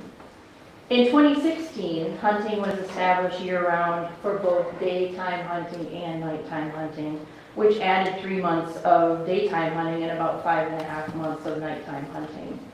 In 2016, there were some other regulations passed at that time, allowing for at least 269 caliber center firearms at night, except public lands in LFBZ, that stands for Limited Firearms Deer Zone. And the other one there was allowing for number 3 and number 4 buckshot. And then last year, 2024, coyote hunting was changed back to July 15 through April 15, but that did also include nighttime hunting during that time frame. So with that change last year, if you compare it to 2016, we still have an additional about 3.5 months of nighttime hunting additional than we had before 2016. And again, last year there was also just that regulation to allow for center firearms at night on public lands, again in that LFBZ. There is an exception there though for state parks and state recreation areas. So some more detail on last year's regulation change. Coyote hunting was changed from that year-round to a 9-month season. And this change was, the proposal was brought forward by several stakeholder groups that requested the season be shortened so that it does not include the time when coyotes have dependent young due to a concern about public perception and the potential impacts to coyote and hunting and trapping seasons that could result from this negative public perception. And the department has an interest, obviously, in ensuring that coyote hunting remains a management tool and a recreational opportunity in the future. And so just, again, this concern of the public perception of taking coyotes when they have dependent young.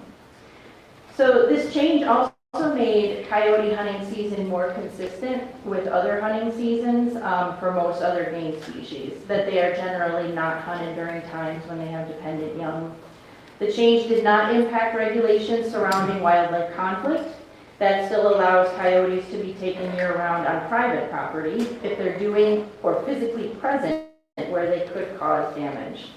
Some predator hunters have indicated that the change would decrease opportunity and restrict hunting prior to crops becoming too tall to effectively hunt.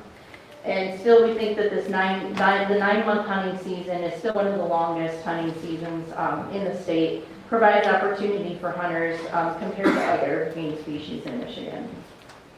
As we expected, we have not seen significant change in coyote harvest from that year-long season. And I've got some slides on that coming up. And we did not expect a significant decrease in coyote harvest due to this change last year. So looking at surrounding states, so this and what their regulations look like for coyote hunting season. Wisconsin and almost Ohio are the only states that have year-round coyote hunting both day and night. You can see there that Ohio has that, they exclude the firearm deer season. And so that would be consistent with our previous year-round hunting season, so before last year. So just, you can kind of see that where Michigan's regulations currently are pretty middle of the road, at least compared to our surrounding Great Lakes states. We have a shorter daytime season than most of them, but we have a longer nighttime season than most of them. So kind of looking at that coyote hunting season length and as it pertains to coyote biology. Coyote breeding season occurs in late February and early March, and pups are born after a 63-day gestation period, so that's right around the middle of April. Pups are born altricial, which means they're blind and they're helpless. Their eyes open and their teeth begin to emerge from their gums at about 2 weeks of age. They can urinate and defecate on their own by 2 to 3 weeks of age, and they start to move around outside of the den as early as about 3 weeks of age. Coyote pups are weaned typically between 5 and 7 weeks of age, so that's about mid-June.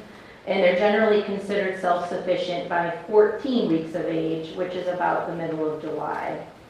Some studies have suggested that that could be even a little bit longer, with pups becoming independent of parent food provisioning at 4 months of age and beginning to successfully hunt rodents themselves at that time. The 3-month period that's currently closed, again, that was developed to try to avoid this key time when coyote pups are dependent on adults. So therefore, the majority of coyote pups are expected to be self-sufficient and have similar survival to pups with parental care by the middle of July. Now switching over to coyote harvest. To get an idea where most coyote harvest is occurring, this graph here is showing the proportion of estimated coyote harvest by region. So the Upper Peninsula here is in blue, the Northern Lower Peninsula is in orange, and the Southern Lower Peninsula is in green. You can see that the vast majority of coyotes are harvested by hunters in the Lower Peninsula, and that's actually pretty evenly split between the Northern Lower and the Southern Lower. And this next one is looking at coyote hunting by land ownership. So this is the estimated number of hunters that hunt each year on only private land, only public land, both public and private land, and then also unknown land ownership type. And this, I should mention, is from our small game survey data. You'll notice that the vast majority hunt only on private land, so about 63%, or a combination of both public and private land, about 21%. Under our current damage and nuisance regulations, coyotes are still able to be taken, again, year-round on private property if that coyote is causing damage or physically present where it could cause damage. So the next one here is looking at both coyote hunters and harvest. And this is data from our fur harvester survey. So every other year we do a survey. It goes to a random sample of purchasers of the fur harvester license. So this is, we do get information from both trappers and hunters. This graph is just looking at hunters though. That vertical red dashed line kind of over on the right-hand side is indicating the change to year-round coyote hunting in 2016. So if you can kind of see here, and I should also mention, so the line with the open circles is the estimated harvest, and then the bars are representing the estimated number of hunters. So you can see there's actually been less, or at least, somewhat similar harvest during the years that had a year-round season, driven by the number of hunters out there.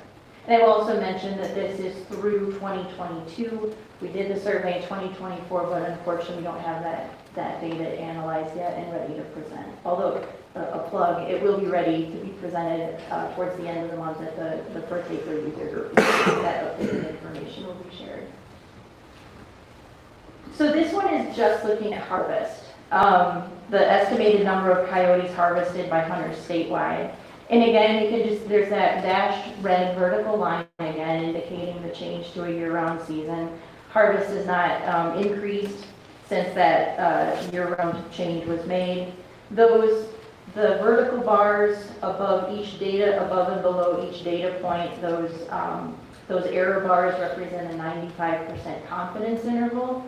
When you have overlapping confidence intervals, what that essentially means is there's no statistical significant difference between those. So you can see that there really hasn't been much of a change when you look at those confidence intervals. The next one is harvest by hunter. Again, still from our per harvester survey information. So this is the estimated number of coyotes harvested per hunter in Michigan. These are calculated from our annual fur bearer male surveys, that per harvester survey. Again, you can see the same dotted red line, and since that time, there's not been an increase, a statistically significant increase in the number of coyotes harvested per hunter. The next one, really similar, so this one is looking at harvest per both hunter and trapper effort. The graph on the top is, that one is the hunter effort, and then the graph on the bottom represents the trapper effort. This is a kind of a form of catch per unit effort, and it reflects trends in abundance of species. So again, you can see that there really aren't trends in harvest per day of effort that would indicate a change in coyote abundance due to the implementation of that year-round season in 2016. So really, like the take-home message from all of this data, this is the best data that we have is from our survey information, is that trend is the same no matter which set of data we're looking at, and that there really hasn't been a change and an increase in coyote harvest since we went to that year-round season in 2016. And looking at sustainable harvest levels of coyotes. So sustained harvest rates greater than 70% are generally needed to reduce coyote populations. This is from previous research that's been done. And that when 60% of coyote population is removed from an area, that population can recover within a year. There was a specific study done in South Carolina that they reduced coyotes by 78% each year, and then their numbers rebounded to pre-trapping levels in just 9 months. Another study in southwestern Wisconsin, again, they had that year-round season, and that they estimated coyote survival at about 65%. So just the flip of that, right, is about 35% mortality for resident coyotes, and then 38% survival for transients. So kind of that net survival of between 33 and 38% has been suggested as a minimum to maintain population stability. So again, kind of the take-home message here is that, in Wisconsin with this year-round season, both hunting day and night, it's not reaching harvest levels high enough to cause a population decline. And we're likely in a similar boat here in Michigan, and that, having going back to a year-round season, wouldn't change this. So, and mortality is likely even less in some of our more remote areas, like the northern lower and the upper peninsula. And that is the information that I have for you. Do you have any questions? I'm sure we do. I'm sure you do. Commissioners? I hope I can answer them. When you speak of the percentages of harvest, then you must know how many coyotes there are. So you can say there's 20,000 we harvested and there's 100,000 in the state of Michigan. Do you have that information?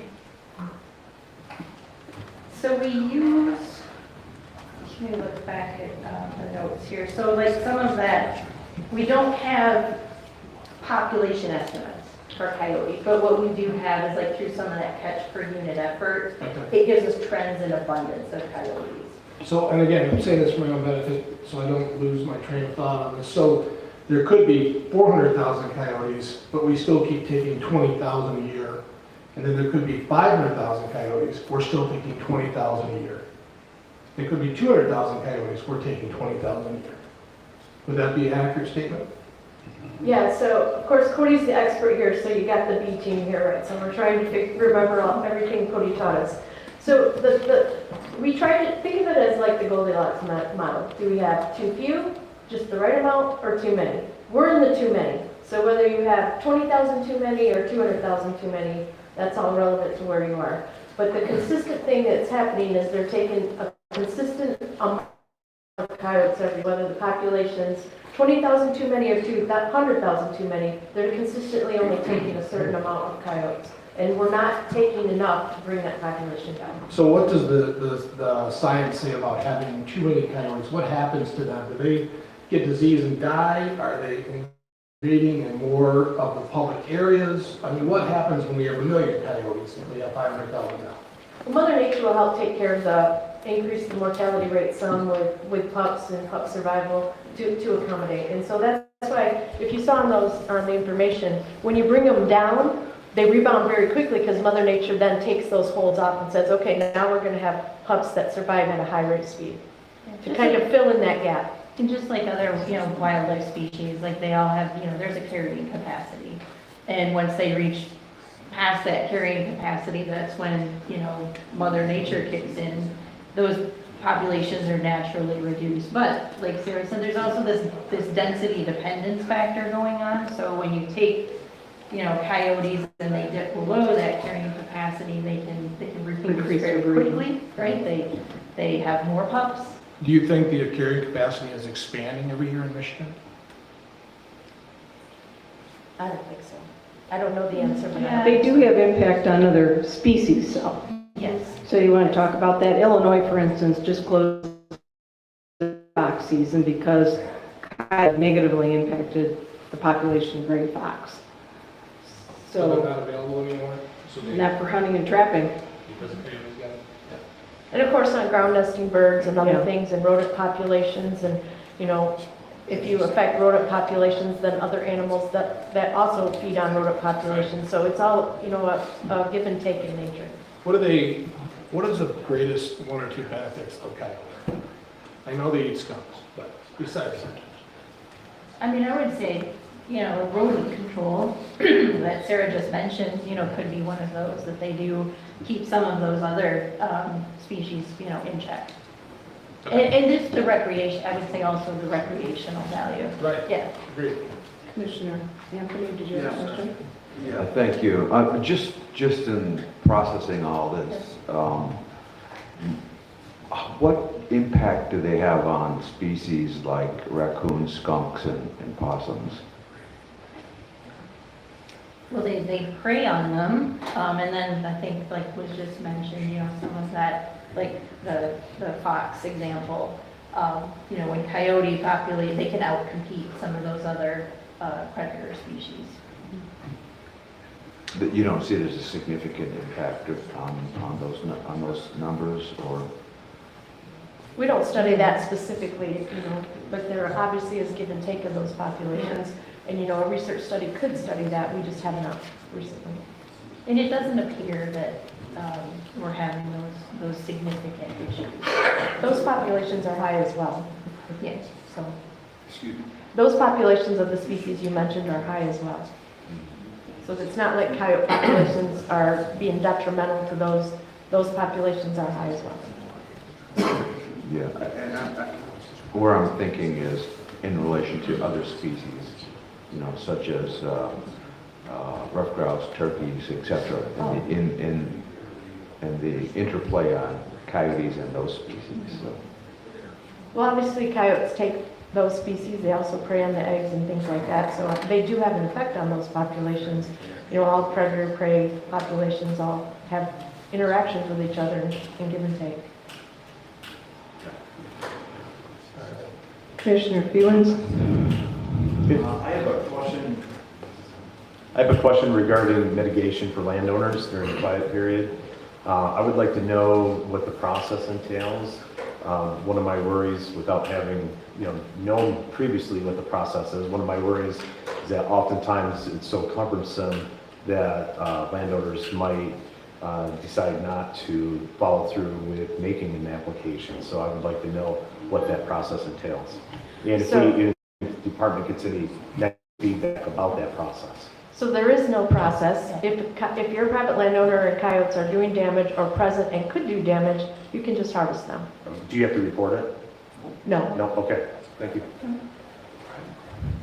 Commissioner? Is there any reasonable way to measure the population of them? I mean, if you're missing that key piece, I mean, you can say they're populated, you can say they repopulate themselves very quickly, but is there any reasonable way to understand what the population is doing The key is what you call reasonable. With our current staff time, Right. staffing, and the amount of funding that we have to do so, no. Right. It would require much more staff, much more resources to be put out there to do an actual survey where we get numbers. And it would be difficult with the number of coyotes we have in their distribution across the private landscape. And it might be, for example, we're experimenting, we're researching with, camera traps to see if camera traps would be able to give us some population estimates of other species, but we could look at doing something similar to see if it works for coyotes. But that would just be, just like more of a localized estimate, unless we, have cameras throughout the entire state. Commissioner Nyberg? Thank you. I'm sorry, did you have a follow-up? Thank you. Okay. Well, thanks, Madam Chair. So a policy question, and I acknowledge it might be a tough one because I wasn't here in 2015 and I don't think any of us on the commission were here in 2015. I don't know if any staff in wildlife have this knowledge, but I'm curious about the policy rationale as to why this change occurred in 2015. Obviously, the department brought it forward and the commission supported it. I don't know if it was a request that the commission made or the department made. Well, the expert's in the room, but I'm not going to call them up here. So I will try to say that originally what we did is we needed to reduce the coyote population, correct? We knew we needed to do that. So one of the ideas was let's provide more opportunity to reduce the population through a longer season. And so that was kind of what the experiment was to determine could we increase the coyote population removal by having more time that people could reduce coyotes. So that was the original reason. Do you know if the department recommended that change in Waco, or was that something requested by the commission? We'd have to check. We'd have to check the memo and the history on that. Okay. I did read the memo. It came as a recommendation from the department at that time. Okay. Thank you. Oh, Commissioner Walters? I have many questions, but I'll be somewhat brief. Relative to the fur bearer worker, what data or what information was provided to them so that they could make an educated decision that changing the season would be a social impact and socially accepted impact in that decision-making process?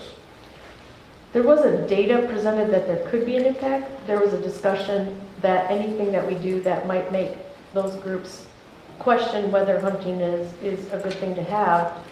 That was the discussion, was would this infuriate those groups? Or we want to make sure we don't lose hunting and trapping. So the Well, whole we idea. did. I mean 100%. The season is not closed. It went to a 9-month season. We're trying to avoid, at the time, again, the department is neutral on this issue, but the discussion at the time, the way I understand it, and again, this is third-hand information, I was not in the room, was that was the discussion, is like, should we do this so that we can make one step for protecting hunting in the state of Michigan? So it was all derived by perception of what this group thought the general public felt, not based on anything other than that. I can't speak for the members who made those discussions, but I'm assuming that is, yes, the correct thing is that they wanted to make sure that we help the perception. Okay, from a bigger picture point of view, they are advisory in nature, Correct, as is other citizens advisory committees or councils. correct, So they're not the decision-making authority, you are. correct. May I advise the Wildlife Committee when getting recommendations from any advisory group that you are the gatekeepers. You are the ones that should be able to make good quality decisions, have a position relative to whatever that regulation request might be. And I think that's where we have a big problem amongst the 7 of us that really wasn't done. And I've not seen any other regulation change that has clearly divided hunters. It is astonishing to me, and frankly, it's disturbing. So we'll be able to vote on it later today, I'm sure. But that was a big part of my concern and my criticism, frankly, that there was nothing other than a small body having a personal perception of what they thought the general public may want based on nothing. And based on the minutes that was generated that I've read. So I'm going to leave it at that, but I thought it was important to mention. Yeah, and I'll just say that we have had conversations, you and I, and hindsight's always 20/20, and so I just want to say I appreciate your input and understand what you're saying. Commissioner Ridley? Are there other management tools that the DNR has to control coyotes? Do we do sterilization? Do we poison them? Or is it just hunting and cars, I guess? Hunting and trapping. Hunting and trapping. And normal. And nuisance take. And nuisance take, Okay. yeah, Okay. rather than nuisance regulations, but those Right. are, you know. Those are the only tools we use Yes. right now? Okay. And then just curious, prior to 1989, what did we do about coyotes? And were they nuisance animals? then? 1989 is when they were added to the game list by the legislature and prior to that, we had a bounty in the state. Alright, so they were non-protected and there was a bounty. Right, yeah, it looked like, we tried to look up some of that information. It looked like about 1979 is when the bounty ended. Yeah. I started before it ended. The department petitioned to stop the bounty for some time because quite frankly, it was not found to be effective. It was very expensive to come out of license money and was not effective. And then those species no longer had a bounty but were unprotected in Michigan. And the legislature put it on the game list in 1989. Last question, native versus naturalized. Obviously, I know what native is. Is naturalized when you just decided to, like say you're welcome to be in our state? You know, what is the definition of that? When they've been here for quite some time, and so they've become, because they're still native to North America, and they have that gradual range of expansion. Right. And so naturalized, as they've been here for quite some time, they've, evolved with the ecosystem, they're part of the ecosystem now. So that's the difference between naturalized and non-native would be they, weren't here, they were introduced here, but these have had that gradual natural expansion. Okay, so different than invasive in your opinion? Correct, yes. Okay. So just like a steelhead or brown trout, they would be naturalized as they were introduced here. Nightcrawler, another one. So just to give clarity. So non-native versus naturalized, same thing, just not invasive. Correct? Well, we didn't introduce them, they came here on their own, so that's the big significant difference So they're there. non-native. They're naturalized, meaning they decided to come here on their own, we didn't introduce them, but they were native surrounding us, so where do you draw that? They don't know the line from Michigan to Minnesota to I Wisconsin. guess I don't know the difference between non-native and naturalized. We don't have a legal categorization that differentiates in Michigan. So they're the same terminology, essentially. Is that what I'm understanding? Assets, the same. There's not a time frame where, they've been here 30 years, they're natural? No, Yes, there's not. I think what he's getting at, some of the other states like Ohio, clearly states in the regulations they're a non-native species. Okay. That's, I think, what you're Yeah, getting, and correct? you're using naturalized. I'm really unclear as to the terms of the two and the differences, or are they the same and interchangeable? And I recognize invasive is a different category altogether. That's not what we're talking about. We're talking about naturalized and non-native. I'm getting a roadblock here. I need help. We will get clarity on that because quite frankly, I'm not familiar with that. So it could be interchangeable. But it sounds like Commissioner Humphries might have more information than I do. We'll get back with you, Commissioner, and provide more clarification. I have a couple questions. First of all, what's the average size of a home range of coyote in Michigan? I don't know either side. Okay. I presume it's bigger than 10 acres? Yes. Bigger than 20 acres? Yes. Bigger than 40 acres? Yes. Okay. There's another component to this regulation, and that is our, what we used to call under the law, and then our regulations under Waco was nuisance and damage regulations. And going back through the history of that, those have changed. And nuisance was removed from it, and damage has become more restrictive than it used to be. Has there been any discussion? Hunting is our best tool in the toolbox. It is not our only tool in the toolbox. When we have disease issues or overpopulation issues or situations where we want to control local populations, we use culling. It might look like hunting and shooting, but it's not classified as hunting. It's outside those seasons, and we allow individuals to do it. Has there been any discussion about liberalization of damage? We have been beyond having what you have. discussions. We have been having those discussions, and those discussions are continuing. We've been having discussions like that with people that are sitting up front. So those have been brought forward. We are having active communications about whether those things need to change. Size might play a part in those discussions, I presume. I will be asking for that information, yes. If Cody were here, he would know that off the top of his head, obviously. Yes, he would. Commissioner. Yeah, one final question. Have you ever seen any coyote disease from overpopulation or starving coyotes or anything like that reported? Here in Michigan? Yeah. I mean, like we have with... Mange, of course, mange. Yeah, of course, mange. Okay, and that's due to overpopulation? Correct. Okay, and is it widespread? Is it here and there? I mean, have we ever had like, oh my God, there's so many coyotes that are dying of mange?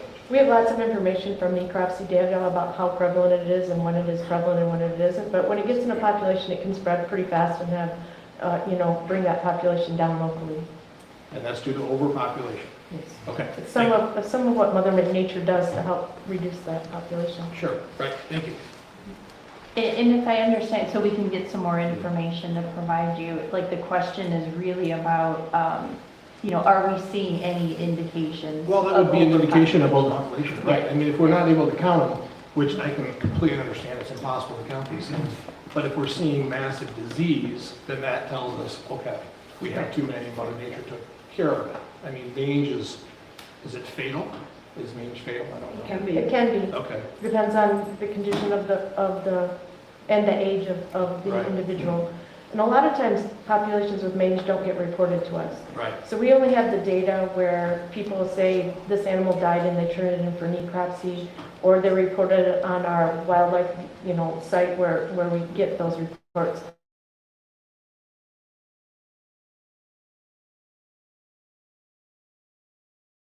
And local people that are out and about might say, hey, I see some mangy coyotes on my property, but they never report that to us. What about rabies? Anything with rabies with coyotes? We have a map that tells where rabies are and what species in Michigan, and that's on our website, so you can see the distribution there. And if you want me to get that specifically to you, Well, I I can. didn't know if you do offhand, but... I think there's been very few. Very few, correct. Okay, thank you. All right.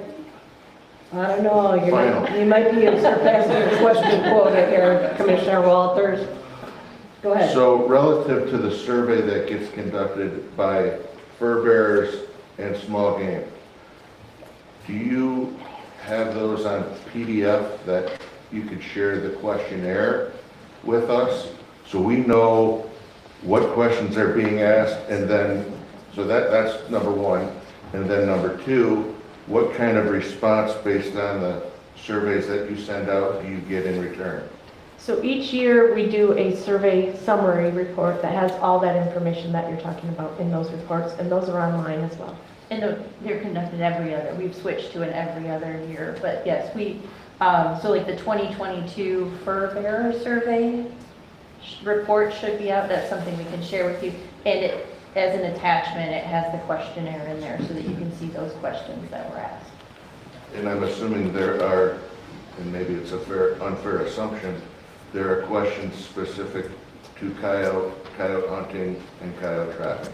Correct, they indicate the species that they were hunting or trapping. Okay, I'm interested to find out what the return on surveys are as well. And that's in the report as well. I don't have that off the top of my head, but Thank it's you. in the report. And no natural predators for coyotes, except for the wolves, that'll take them out, but they're not in the wilderness. The wolves not in the wilderness. Well, obviously, you know, on the young there could be, but Other it's not coyote risks, significant. right, but a normal, healthy 25-pound coyote, nothing is killing it except for hunters. Not in the Lower Peninsula. Right, thank you. Each other. Right.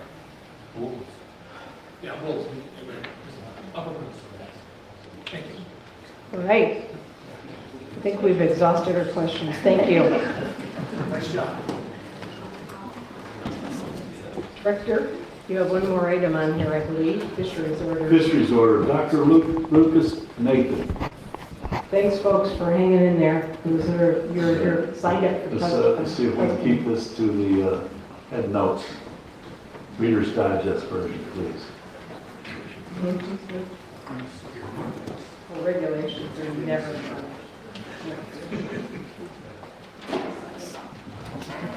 Good morning. My name is Lucas Nathan. I'm with Fisheries Division. I'm the Aquatic Species and Regulatory Affairs Manager. Here today with Chief Claremont to provide the first of two presentations for our fisheries order recommendations. Dr. Nathan, can you bring the mic a little closer? Sure can. Is that better? Yeah, thank you. So before I jump into our recommendations for the year, I always like to start off doing a brief overview of our process that we use for developing these recommendations. While I'm here today providing the recommendations, it really is a year-round effort. It involves a lot of our staff and external partners as well as we work through this process. Really, a recommendation starts with some sort of idea, and this is usually trying to solve a problem or take advantage of an opportunity. And the idea can come from internal sources, after we do a survey, based on our knowledge of the system or the population, but oftentimes it comes from external sources as well. So our anglers identify something that they're seeing, members of the commission might provide a recommendation. So we use that then to start our review process. And that starts at the local level. We have 7 management units spread across the state. These are the staff that have the local expertise about surveys, the water bodies. They take a close look at all the information we have. If they see things that suggest a recommendation might be needed, they develop a proposal. And then that goes on for review at our basin level. We have 4 basins organized by the 4 Great Lakes watersheds. And this serves as sort of a peer-to-peer review process and getting additional feedback from other staff or neighboring management units. If it passes that level, it then goes on to getting feedback from a number of external sources. So we have various committees, citizen advisory groups that provide input on the recommendations. As needed, sometimes we do more comprehensive social surveys or get additional information that we need to help inform the ultimate recommendations. From there, it gets proposal gets updated as needed, and then it goes on to our multi-divisional review, which includes staff from Fisheries Division, Law Enforcement Division, and Executive Division. And it finally gets through that process. It goes on to Chief Claremont's desk, and the ones that get approved then bring us here today and provide recommendations. So it is a lengthy process, and one that kind of goes on throughout the year, and really it's a non-stop process. As soon as we get through this batch, we're on to the next one.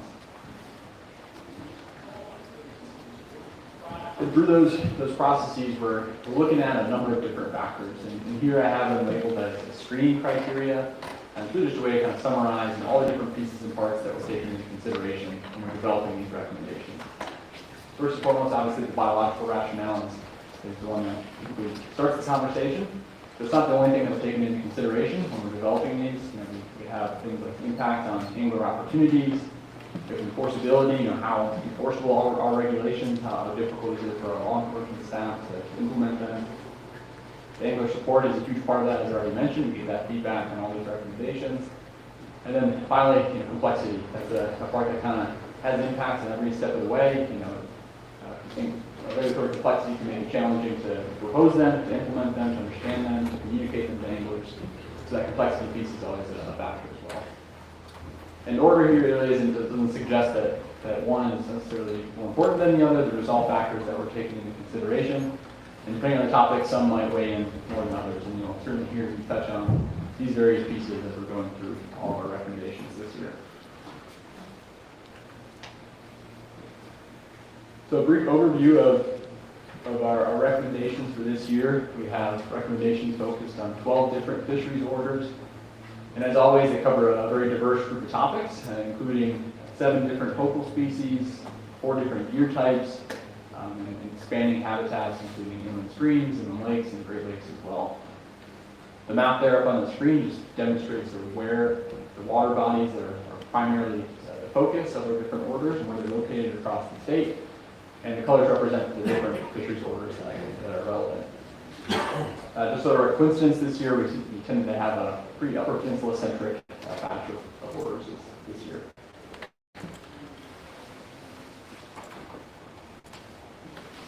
So an overview of what's on the docket here. So today I'll be providing the summary of 6 fisheries orders for information.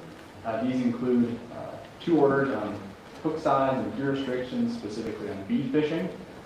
And we also have a few sturgeon-specific recommendations that are boundary waters and inland systems as well. And then 2 additional recommendations focused on burbot, both at the statewide level and then specific netting regulation in Upper Peninsula. Looking ahead to next month, we'll have 6 additional fisheries orders in September. And these include topics such as our special rights for warm water species, so walleye and silver pike, and then a handful of different trout-specific regulations in streams, inland lakes, and Great Lakes. A recommendation on underwater spearfishing in Fisheries Order 219, and then finally, fish disease control. So as always, a diverse slate of topics. So starting off, the first recommendation, this actually impacts 2 different orders, Fisheries Order 202, which is our special hook size regulations, and Fisheries Order 218, which is our gear restriction.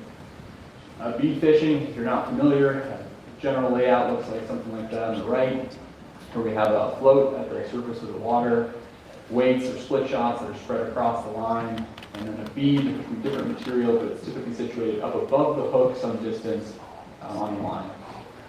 This is a method that has gained a lot of popularity out west for trout and salmon, and it's certainly gaining a lot of popularity here in Michigan over the last decade or so. And the issue we've identified is really one of just confusion. We've both internally and from our anglers, we're hearing questions and confusion about whether or not this is even a legal method for fishing. It's a little unusual in that the bait, being the bead, isn't on the hook itself, but it's situated up above the hook, so it's somewhat unusual. And also questions about that distance between the bead and the hook, and if there is a maximum distance that we need to then follow when we're out there angling. And this is something that anglers have indicated they've heard different guidance from different members of the department, so this is something obviously we're looking to address and avoid that confusion. So beyond just avoiding or addressing the confusion, things that we took into consideration, this is trying to maximize angling opportunities. This is one that we're not necessarily seeing as something that we're trying to limit, just provide some consistency in the regulations so we have something to communicate and enforce. But the one other consideration that has been brought to our attention is the potential concern of snagging or illegal take. And that concern is really relevant to that distance component, that if that distance between the bead and the hook got too great, the fish is going after the bead, the hook might find its way outside the mouth and hook somewhere else. So those are the considerations that we took into consideration for this one. In our recommendations, we're threefold. First and foremost, to add an additional artificial lure into Fisheries Order 218. This is really just carrying it over from Fisheries Order 202, where 202 is more specific to certain water bodies, 218 is a little more general, statewide. So carrying that language over for consistency. But then related to bead fishing, we're proposing to clarify that beads are in fact a legal method within that definition of artificial lure. So concurring with our legal staff in the department, based on our interpretation of statute, this is a legal method that can be used. And therefore, we have the ability to provide a recommendation, and the Commission has the ability to make decisions about the specifics for this method. For that distance component, this is something we talked a lot about internally and got a lot of feedback from our Cold Water Resources Steering Committee. We were recommending that that maximum distance be set at 4 inches. In general, I most commonly hear from anglers, guides, tackle shop owners is the 3-finger rule. That's usually what people are shooting for, is about 3-finger width distance between the bead and the hook.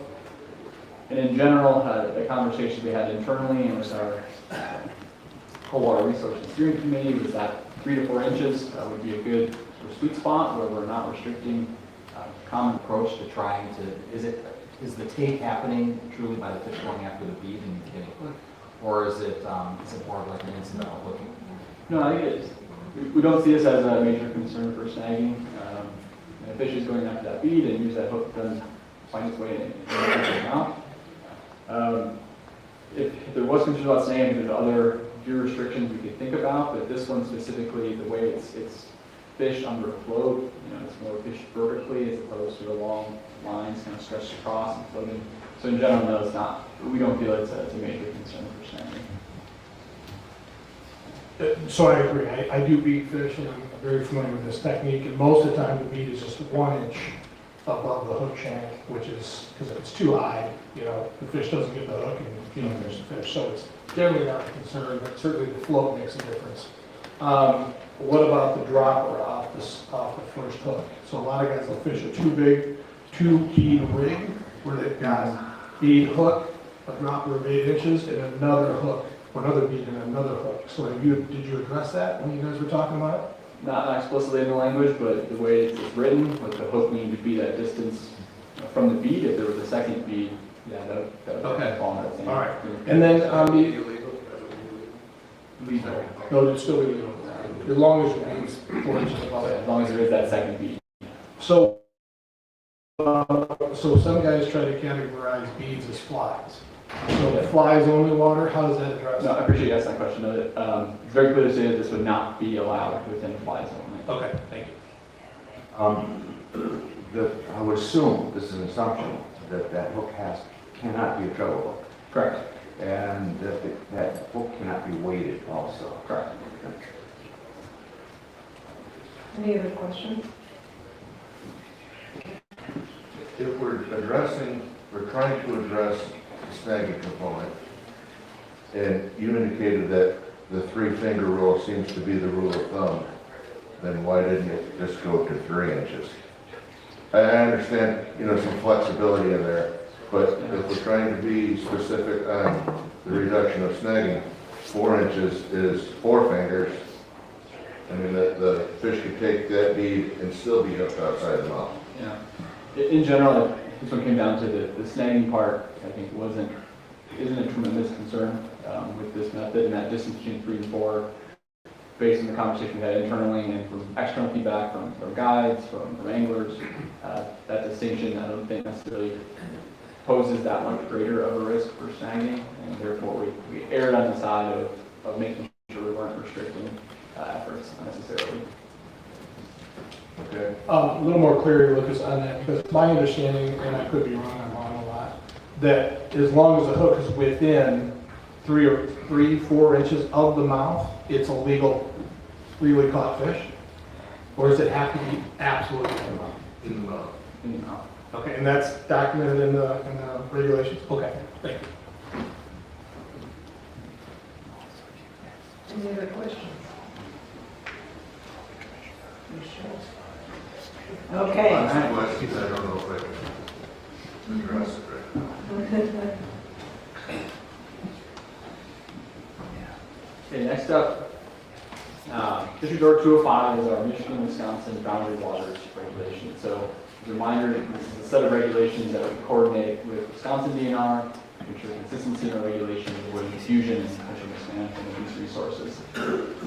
The recommendation is focused on lake sturgeon, that's the Menominee River, and our boundary waters. And this recommendation is specific to the area of the Menominee River from Grand Rapids Dam to Sturgeon Falls Dam, which is outlined there on the map on the right. The issue at hand here is really one of potential mismatch. Wisconsin DNR is working through their proposal process to add a catch and immediate release fishing season for lake sturgeon in this section of river.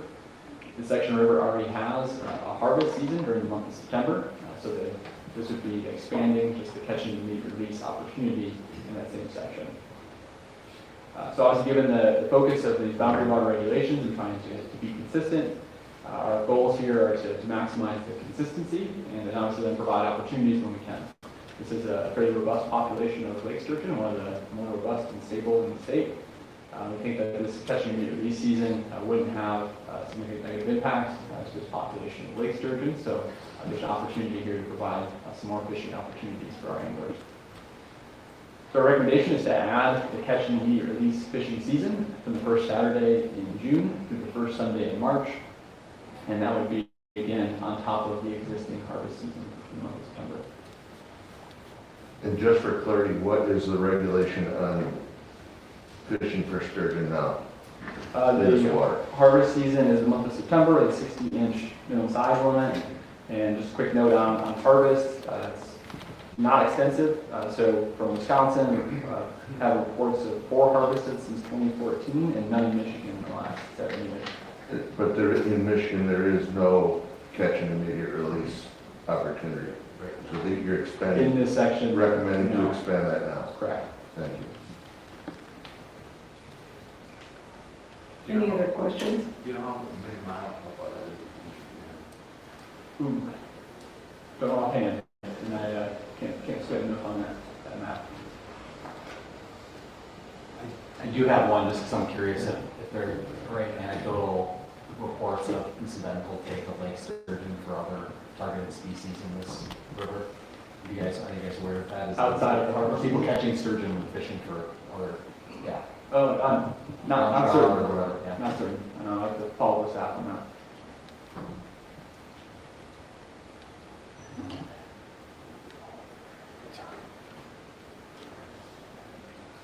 No scale on the map, evidently. There's a scale. There.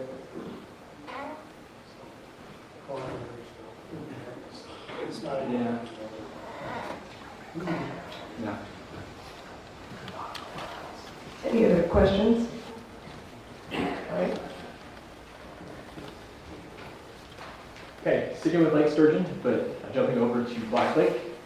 I'm sure you're aware of the popular ice fishing opportunity for spearing for Lake Sturgeon and Black Lake. The focus of this recommendation is really one of administration. The current season for this opportunity runs from the first Saturday in February through the following Wednesday, or until the harvest quota is reached, whichever comes first. Which the latter case, hitting the harvest quota is by far the limiting factor. With recent years, the season never lasting more than 6 hours, and this past year, setting the record of 17 minutes. So really it's just a mismatch. The current regulations do set the potential for the season to go up to 5 days. And although it has been much shorter than that, department staff still need to be ready to manage if it were to span the full 5 days. This is a very actively managed opportunity with fisheries division and law enforcement staff on site to make sure that quota does not, the harvest does not exceed the quota. So our recommendation here is really focused on just minimizing some administration costs and preparedness for the potential of that longer season. So we're recommending to modify it from the following Wednesday to the following Monday, which would shrink it from potential of 5 down to 3 days. Again, given the seasons that have played out in recent memory and the limited quota, I would expect to far less than those 3 days and still be in likely those hours to minutes range. So we do not expect this recommendation to have any impact on the fishing opportunity that are currently offered. With the season harvest being, 17 minutes or 2 hours, I've heard about this for years. It happens so quickly you can't get the word out. Is that due to maybe increased number of sturgeon in Black Lake? Is it due to they know exactly where they are and they're going to hammer them as soon as the season opens? I mean, what's happening here? 'Cause it sounds like we should expand it to 10 fish or 15 fish. I don't know. What do you guys think? There were 6 or 7 fish depending on the year. Effort has certainly increased. So for reference, in 2019 we had 403 anglers participating, and in 2025 we had 776. So just the effort itself, I think, is doing, it's not an effort-limited fishery opportunity, so anyone that wants to participate can. So I think that certainly has contributed to how fast we're hitting that quota. I'd also add the population is very healthy. So this is decades of investment in rehabilitation of sturgeon in the system.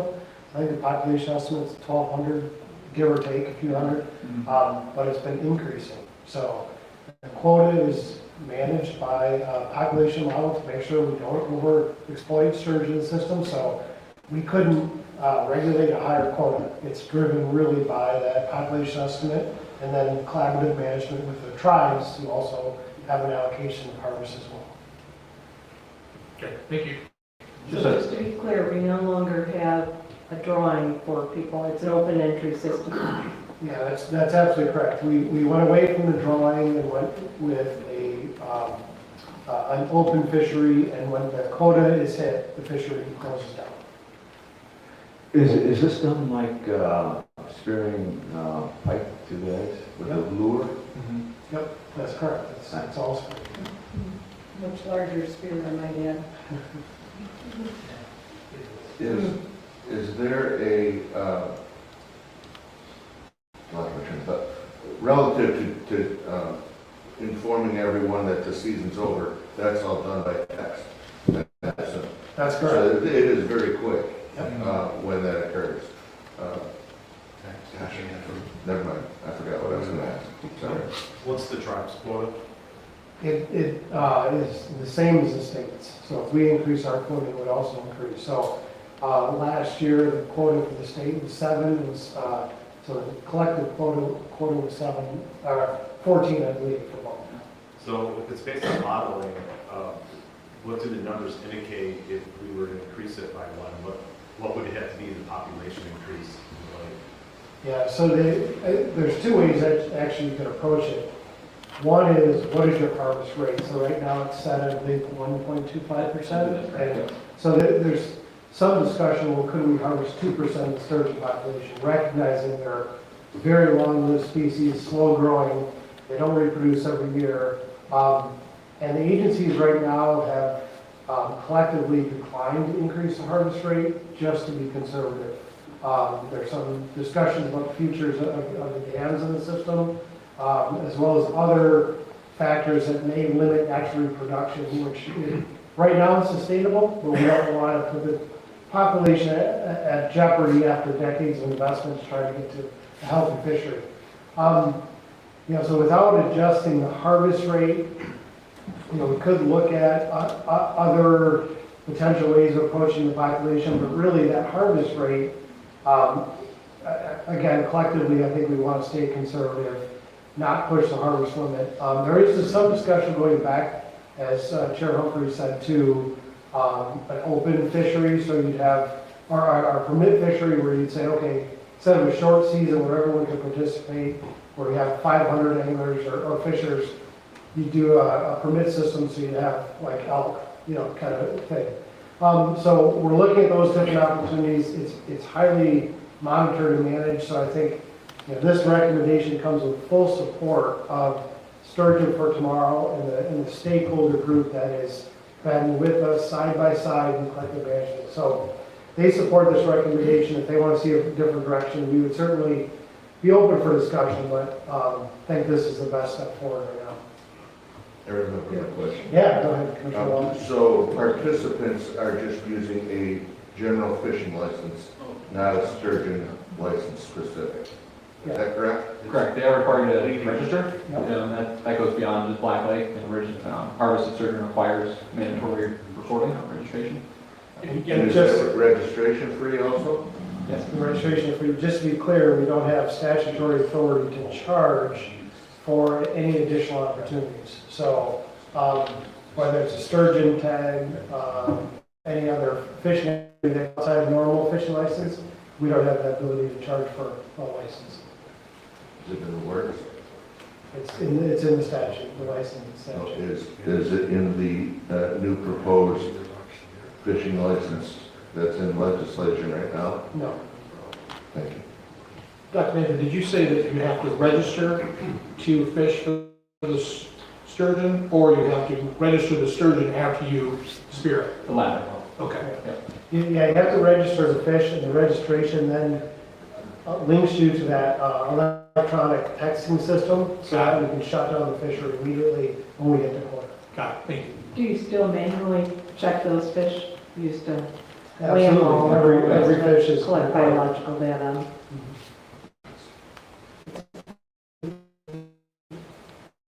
I encourage you. Thanks to others. I've got a chance to do that. I was lucky enough to get wrong. No. No, never had a fish underneath, and it is quite a large spear. I mean, you don't throw it, you drop it. Yes, any other questions? All right. Next up, really the next two recommendations are both focused on burbot. Burbot, not a species that we talk a whole lot about, but it's one of our native species, cold water species, that currently is managed as along with some of our other, sort of non-game species. So no seasons, no size limits, no possession limits. The concern here, the problem at hand, is that we are aware that burbot angling activity does seem to be on the rise. This is a really data-limited species. It's traditionally really difficult to survey, and we don't have dedicated survey efforts currently focused on burbot. But through angler reports, social media activity, those kinds of things, we are seeing upticks in targeted angling effort and harvest of burbot. And this has led to some concern from our staff that with those regulations currently in place and allowing very liberal amounts of harvest, that this could be a concern for the future of the species. So when trying to think through recommendations here, it's a balancing act of providing protections for our populations of burbot while also trying to maximize the angling opportunity. Given the increased activity and the species being more highly sought after for recreational harvest, our recommendation is to reduce that statewide daily possession limit down to 5. And this aligns more closely with many of our game species. 5 fish provides certainly enough opportunity for anglers to go out and harvest a meal or two, but provides those protections that we think are warranted for the future of the species. One clarification, it will still be subject to open season year-round? Correct. Season year-round, no size limits, just a 5 daily possession limit. You just answered my question, no size limit. Any other questions? And as promised, the next one here also on burbot. So this one is focused Three Rivers in the Upper Peninsula, Autrane, Sturgeon, and Bashiki. There's a pretty rare and fairly unusual opportunity currently that is allowed in these 3 rivers where you can apply for a free permit to use hoop nets for burbot in these 3 rivers. And for all the reasons I previously mentioned, there's concerns about the increased attention towards burbot. However, this opportunity has been one that there's been declining effort really since the 80s. Over the last handful of years, there's been only an average of 2 permits issued with an average of about 20 fish harvested per year. In part, in the conversations with some of the anglers that are doing these efforts and talking with some of the researchers that have been studying some of these systems, there are some concerns that this hoop netting activity could be in part contributing to the decline that we're seeing in effort and numbers of fish being harvested. These efforts are targeting these fish that are starting to make spawning movements and spawning activities. So having this type of more intensive removal during that time could pose some risks for these populations. So these are stream spawning fish. And they must go upriver before steelhead. Yeah, sort of nearshore river habitat. They spawn very early. You're seeing juveniles, starting to hatch, really early spring, soon after ice out. So a lot of these activities are actually taking place through the ice. So really the same objective from a protection of burbot that I provided during the last recommendation.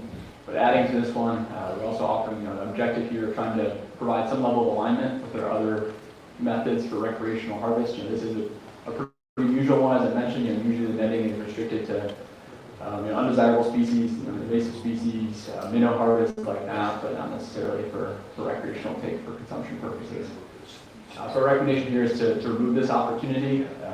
It would be allowed to get 1 additional year this year, but then following next fishing season would be removed.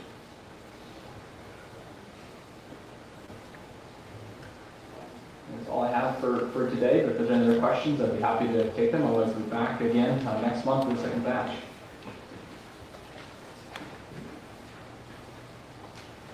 Thank you. All right, thank you very much. Director, does that conclude your report? Chair, we have the legislative report that's included as an informational item in your packet. And that's some of the substance of my report today. All right, given the time, I was overly optimistic. I was hopeful we could get through public appearances before lunch, but I can hear a few stomachs growling, so we will take a lunch break. You told them not to burn it. Oh, we will revise that. I've just been informed. We'll go ahead and start public appearances and probably break partway through that. So, with that, I'm going to invite Brooke Parmalee up here, to go over the public appearance guidelines. We'll start with our 5-minute public appearances signed up ahead of time, and I'll turn it over to you. Hi, good afternoon, everyone. For those of you that signed up before the end of the day last Friday, you have 5 minutes to give your comments today. And for those of you that did not sign up, but you want to give a comment today, there are cards in the hallway. If you could just fill one of those out and give it to Amanda or someone in the back, they'll bring it up here. When you have 1 minute left, I will hold up the 1 minute sign. And when your time is up, I will hold up the time please sign, and we ask that you please bring your comments to a close. And if you would state your name for the record, we'd appreciate it. And we are starting public appearances at 12:14. First up is Susanna Glass. Oh, okay. Next up is Jim Burke.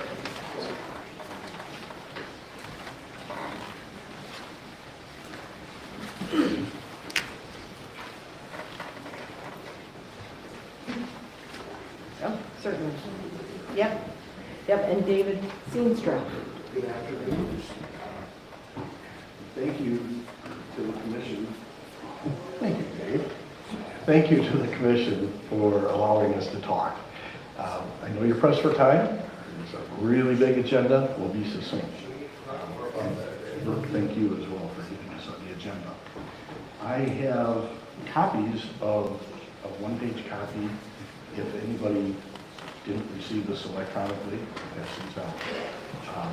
Anyways, we're here to talk about the Gobi problem in not only the Great Lakes, but now in waters that connect with the Great Lakes.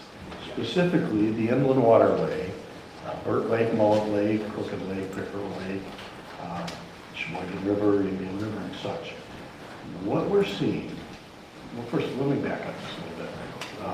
Dave and I presented about 15 months ago to the commission, and we presented this problem, we discussed it, and we just let you know that it was informational only, that we just wanted to talk about that, but then we'd be back in the future. The future is today.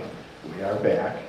And today I'd like you to consider making some changes. And so I'll go back to the Gobi problem and the bass problem. What we have is a situation whereby we have, in the springtime, the spawning of bass. The male bass guards a nest. All the while, gobies surround the nest, just waiting for an opportunity to feed on the eggs and or fry. The problem that we have is with, first of all, catch and immediate release. It gives anglers an opportunity to remove the guarding male from the bed, and almost immediately the gobies move in and destroy the nest. Even though the male is returned to the water, catch an immediate release, it's still a problem with predation of the babies. We're seeing in Burt Lake specifically fewer nests, many fewer nests. Dave can talk about this personally. We're not, and I realize this is anecdotal evidence, we're not seeing young of the year. We're not seeing the youngsters, and our concern is by being able to fish for bass while they're spawning, while they're on their nests, we're concerned that the population is in jeopardy. We're concerned that we're going to lose the bass fishing opportunities in the future. So that's why we're here to talk about that. That's why you were all sent like a 30-second video. I hope you watched it. It's really impressive to watch a male being removed from the nest, gobies move in, and the nest is gone. The guardian males return to the nest, empty nest.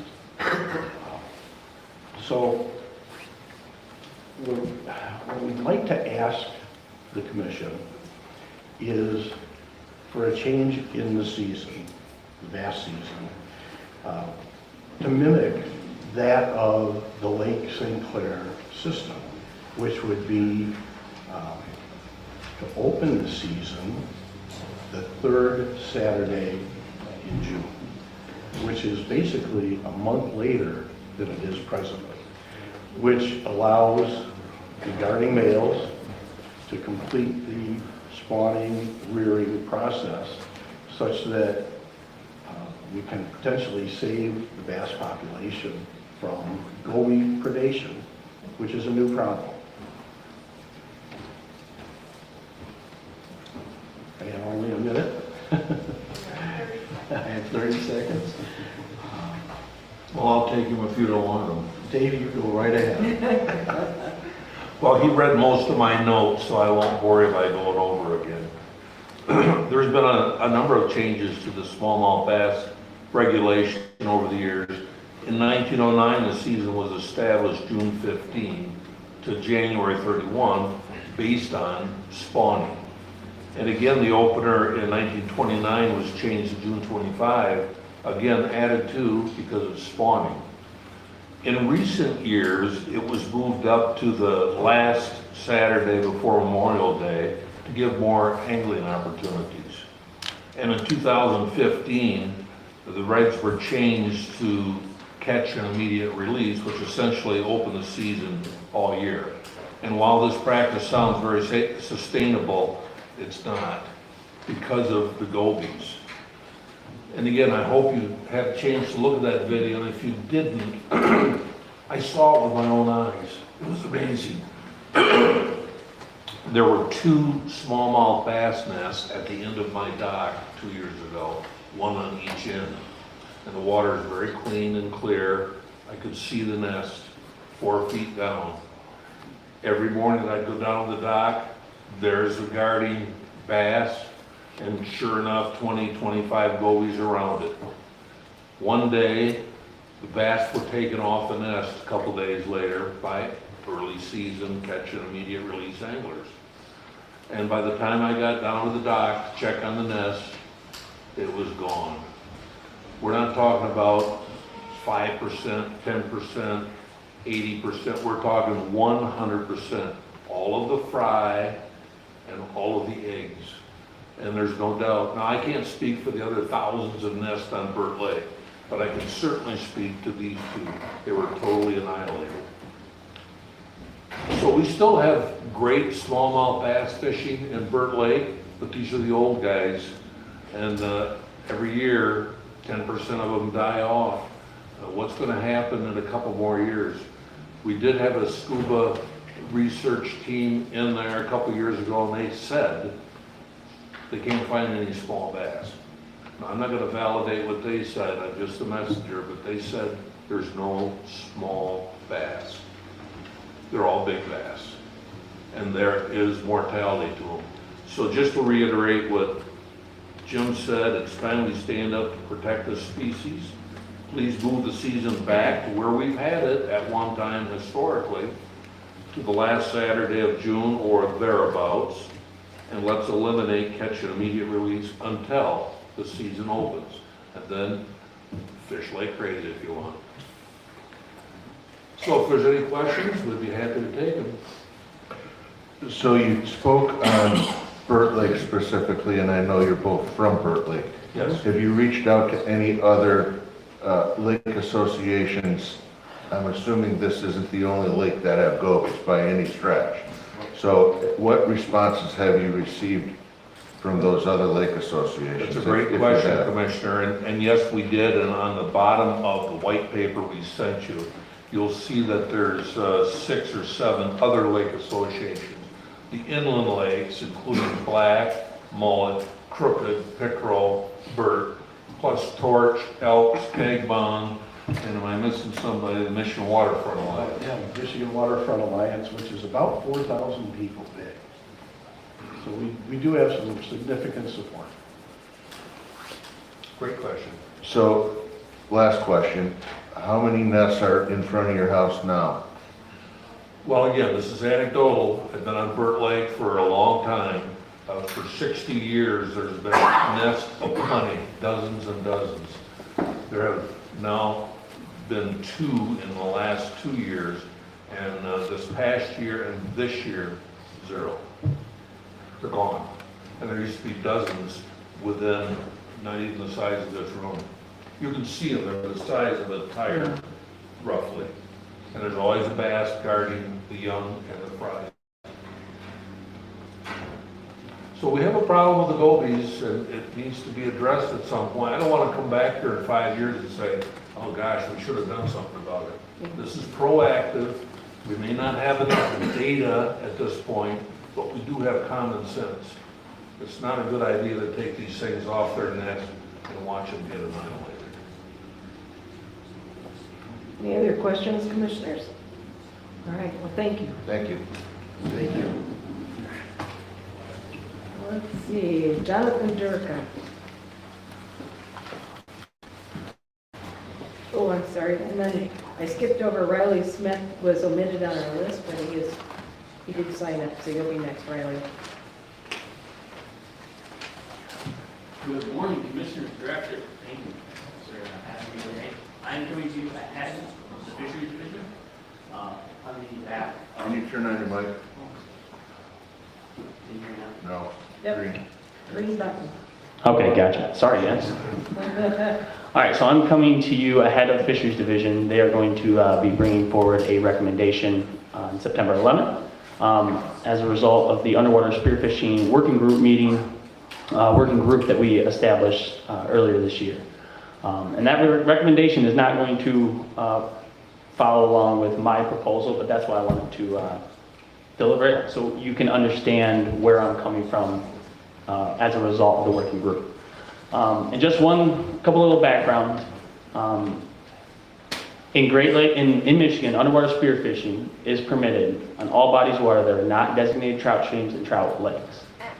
So you can participate in inland waters, in rivers like Detroit River, St. Clair River, St. Mary's River, Lake Superior, but just for the rough fish. And when we established the game fish boundaries in southern Lake Michigan and in Lake Huron, those opportunities are exclusive to those areas. So that being said, underwater spearfishing is happening at other locations, but specific to those regions of Lake Michigan, Lake Huron, for those game fish. So in 2019, when I came to the Natural Resource Commission, there were basically no regulations regarding marking and safety boundaries, and no regulations to avoid boating, spear fishing conflicts and angler conflicts, and equipment regulations. So we got those implemented. Placement of dive or down flag shall not restrict boater navigation. You can't dive within 150 feet of swimming areas or boat docks, boater access, egress sites, things like that. We've established them, and to date, we still have 0 conflicts with boaters or things of that nature to say that we're limiting or disproportionately affecting other angler groups. So, I believe it works. So, in lieu of that, I'm going to deliver my proposal, and I think in September, when Fisheries Division comes forward and delivers their remarks from the working group, you'll see where we came in and were flexible and tried to modify our proposal to kind of fit into that working group, the result of that working group. So, that being said, this proposal, obviously, as I just said, this proposal has been modified as a result of the feedback received from stakeholder groups that participated in the DNR under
when using underwater spearfishing equipment in Great Lakes waters north of the 45th parallel, possession of northern pike greater than 36 inches shall be prohibited. And when using underwater spearfishing equipment in Great Lakes waters north of the 45th parallel, no more than one walleye shall exceed 26 inches in length. I believe these modifications address the concerns expressed by the fellow stakeholders in the underwater spearfishing working group, such as harvest of large numbers of pike in waters surrounding the Upper Peninsula, the smaller populations of walleye in Lake Superior, protects lake spawning bass in northern waters, and limits the most effective spearfishing anglers, all while creating new opportunities in waters previously closed to these species. This proposal has been sent to the working group members for evaluation, and we requested they support it at the September 11th NRC meeting. Where's the 45th parallel? 45th parallel basically goes across the tip of the arm of Grand Traverse Bay. And it goes all the way across from Alpena, and all the way just south of Lima. Can you hear me now? Yeah. It's green. There we go.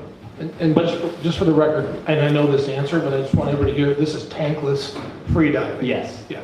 Part of in 2019 when I came forward, equipment regulations was to remove underwater or scuba the use of artificial breathing devices while participating in underwater spearfishing.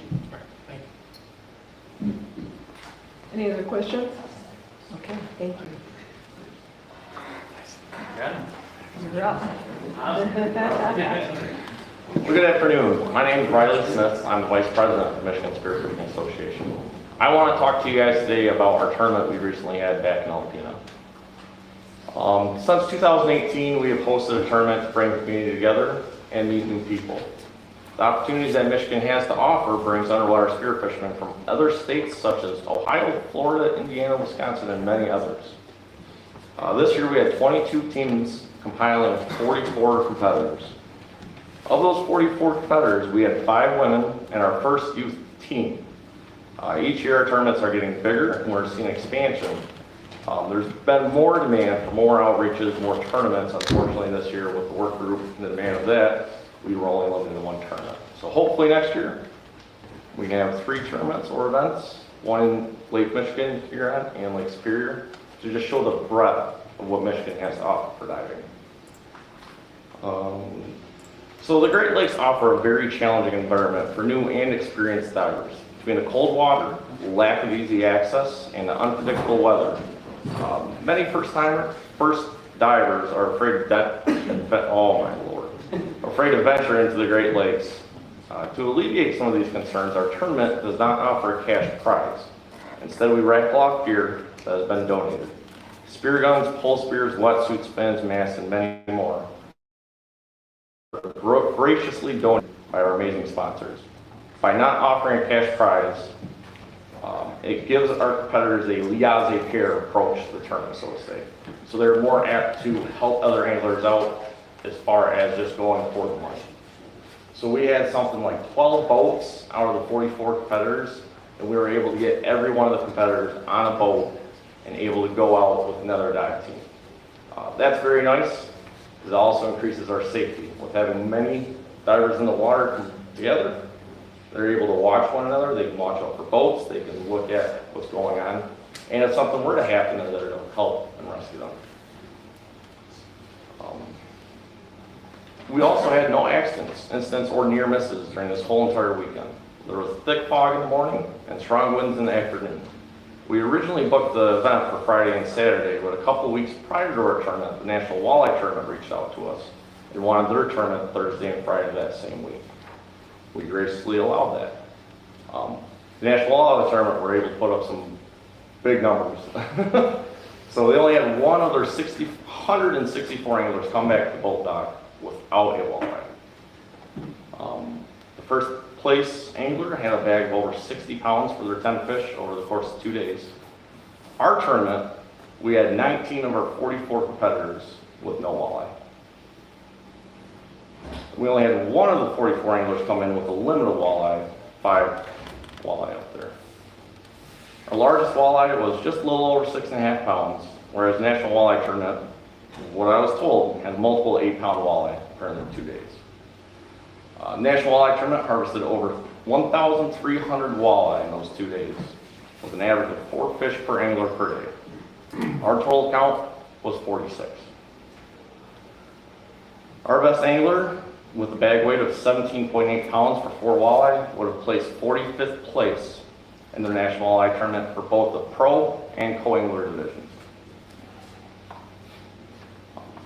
During the work group, I constantly heard how easy it is to underwater spearfish. You just get in the water, jump on them, dive down, shoot them, too easy, anybody can do it. Comparing the tournaments, I would graciously say those are unfounded claims, or concerns, I should say. By allowing other species, it gives underwater spearfishing the opportunity to harvest fish they can take home and eat.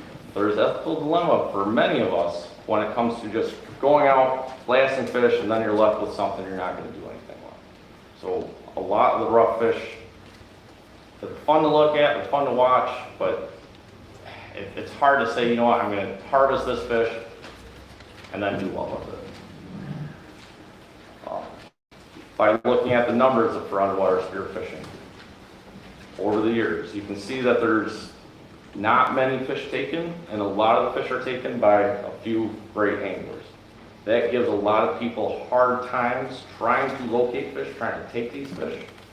So when it comes to walleye, pike, and lake trout, some anglers don't even harvest the walleye the first year, second year, third year. By allowing other species, sunfish, bass, are a little bit easier to find or prevalent. So I do appreciate all your guys' work and effort. Thank you for this opportunity. Thank you very much. See you in September. All right. We'll take our last public testimony before we break for lunch. Russ Mason, you're up.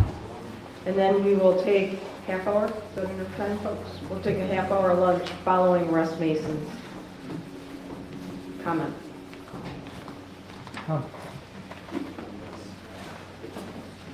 Sure. Okay. Sorry. Commissioner, Director, Council, good afternoon. As a federal scientist, I manage child depredation research for USDA Wildlife Services for more than 10 years and have followed the literature since. Overall, the available biological data show that year-round coyote hunting has no impact on the size, structure, or health of coyote populations. This is because hunters have removed far fewer than the 65% or more of the population needed to measurably suppress numbers. Conversely, the literature does suggest that hunting closures during the breeding season can and do have unintended negative impacts. First, coyotes are both very territorial during breeding and choose larger prey, lambs, pets, and fawns, to provision offspring. Practically speaking, what this means is that the impacts of coyotes on pets and livestock are greatest during the breeding season. Active harassment by hunters can reduce these impacts. In fact, concentrating removal efforts during late winter and early spring are more effective than removal efforts at other times of the year, as territories with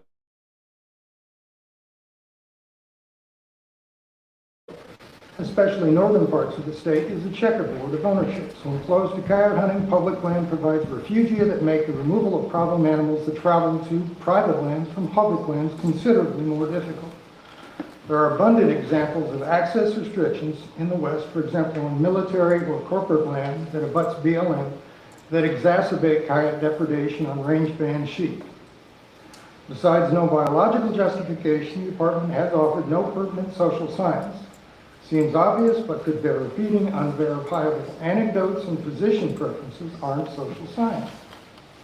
Finally, the original approval of the year-round season apparently has been described by the NRC as an experiment. I did not describe it that way. I was that guy, I'm no expert.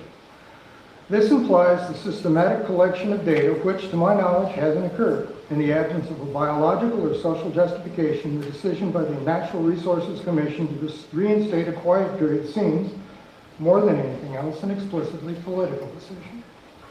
That decision is not one rooted in science or one that is broadly supported by wildlife shareholders, i.e. those that actually pay for wildlife conservation. Thank you. On the reverse side of my printed comments, it turns out fortuitously, I gave you some fun facts, there are like 8 of them, about coyotes and what they do and don't do, that are pertinent to some of the questions that you asked Dr. Avers this morning. Thank you very much. Any questions for Dr. Mason? Thank you. Thank you. All right, it is 12:40. We will adjourn for lunch and reconvene at 1:10.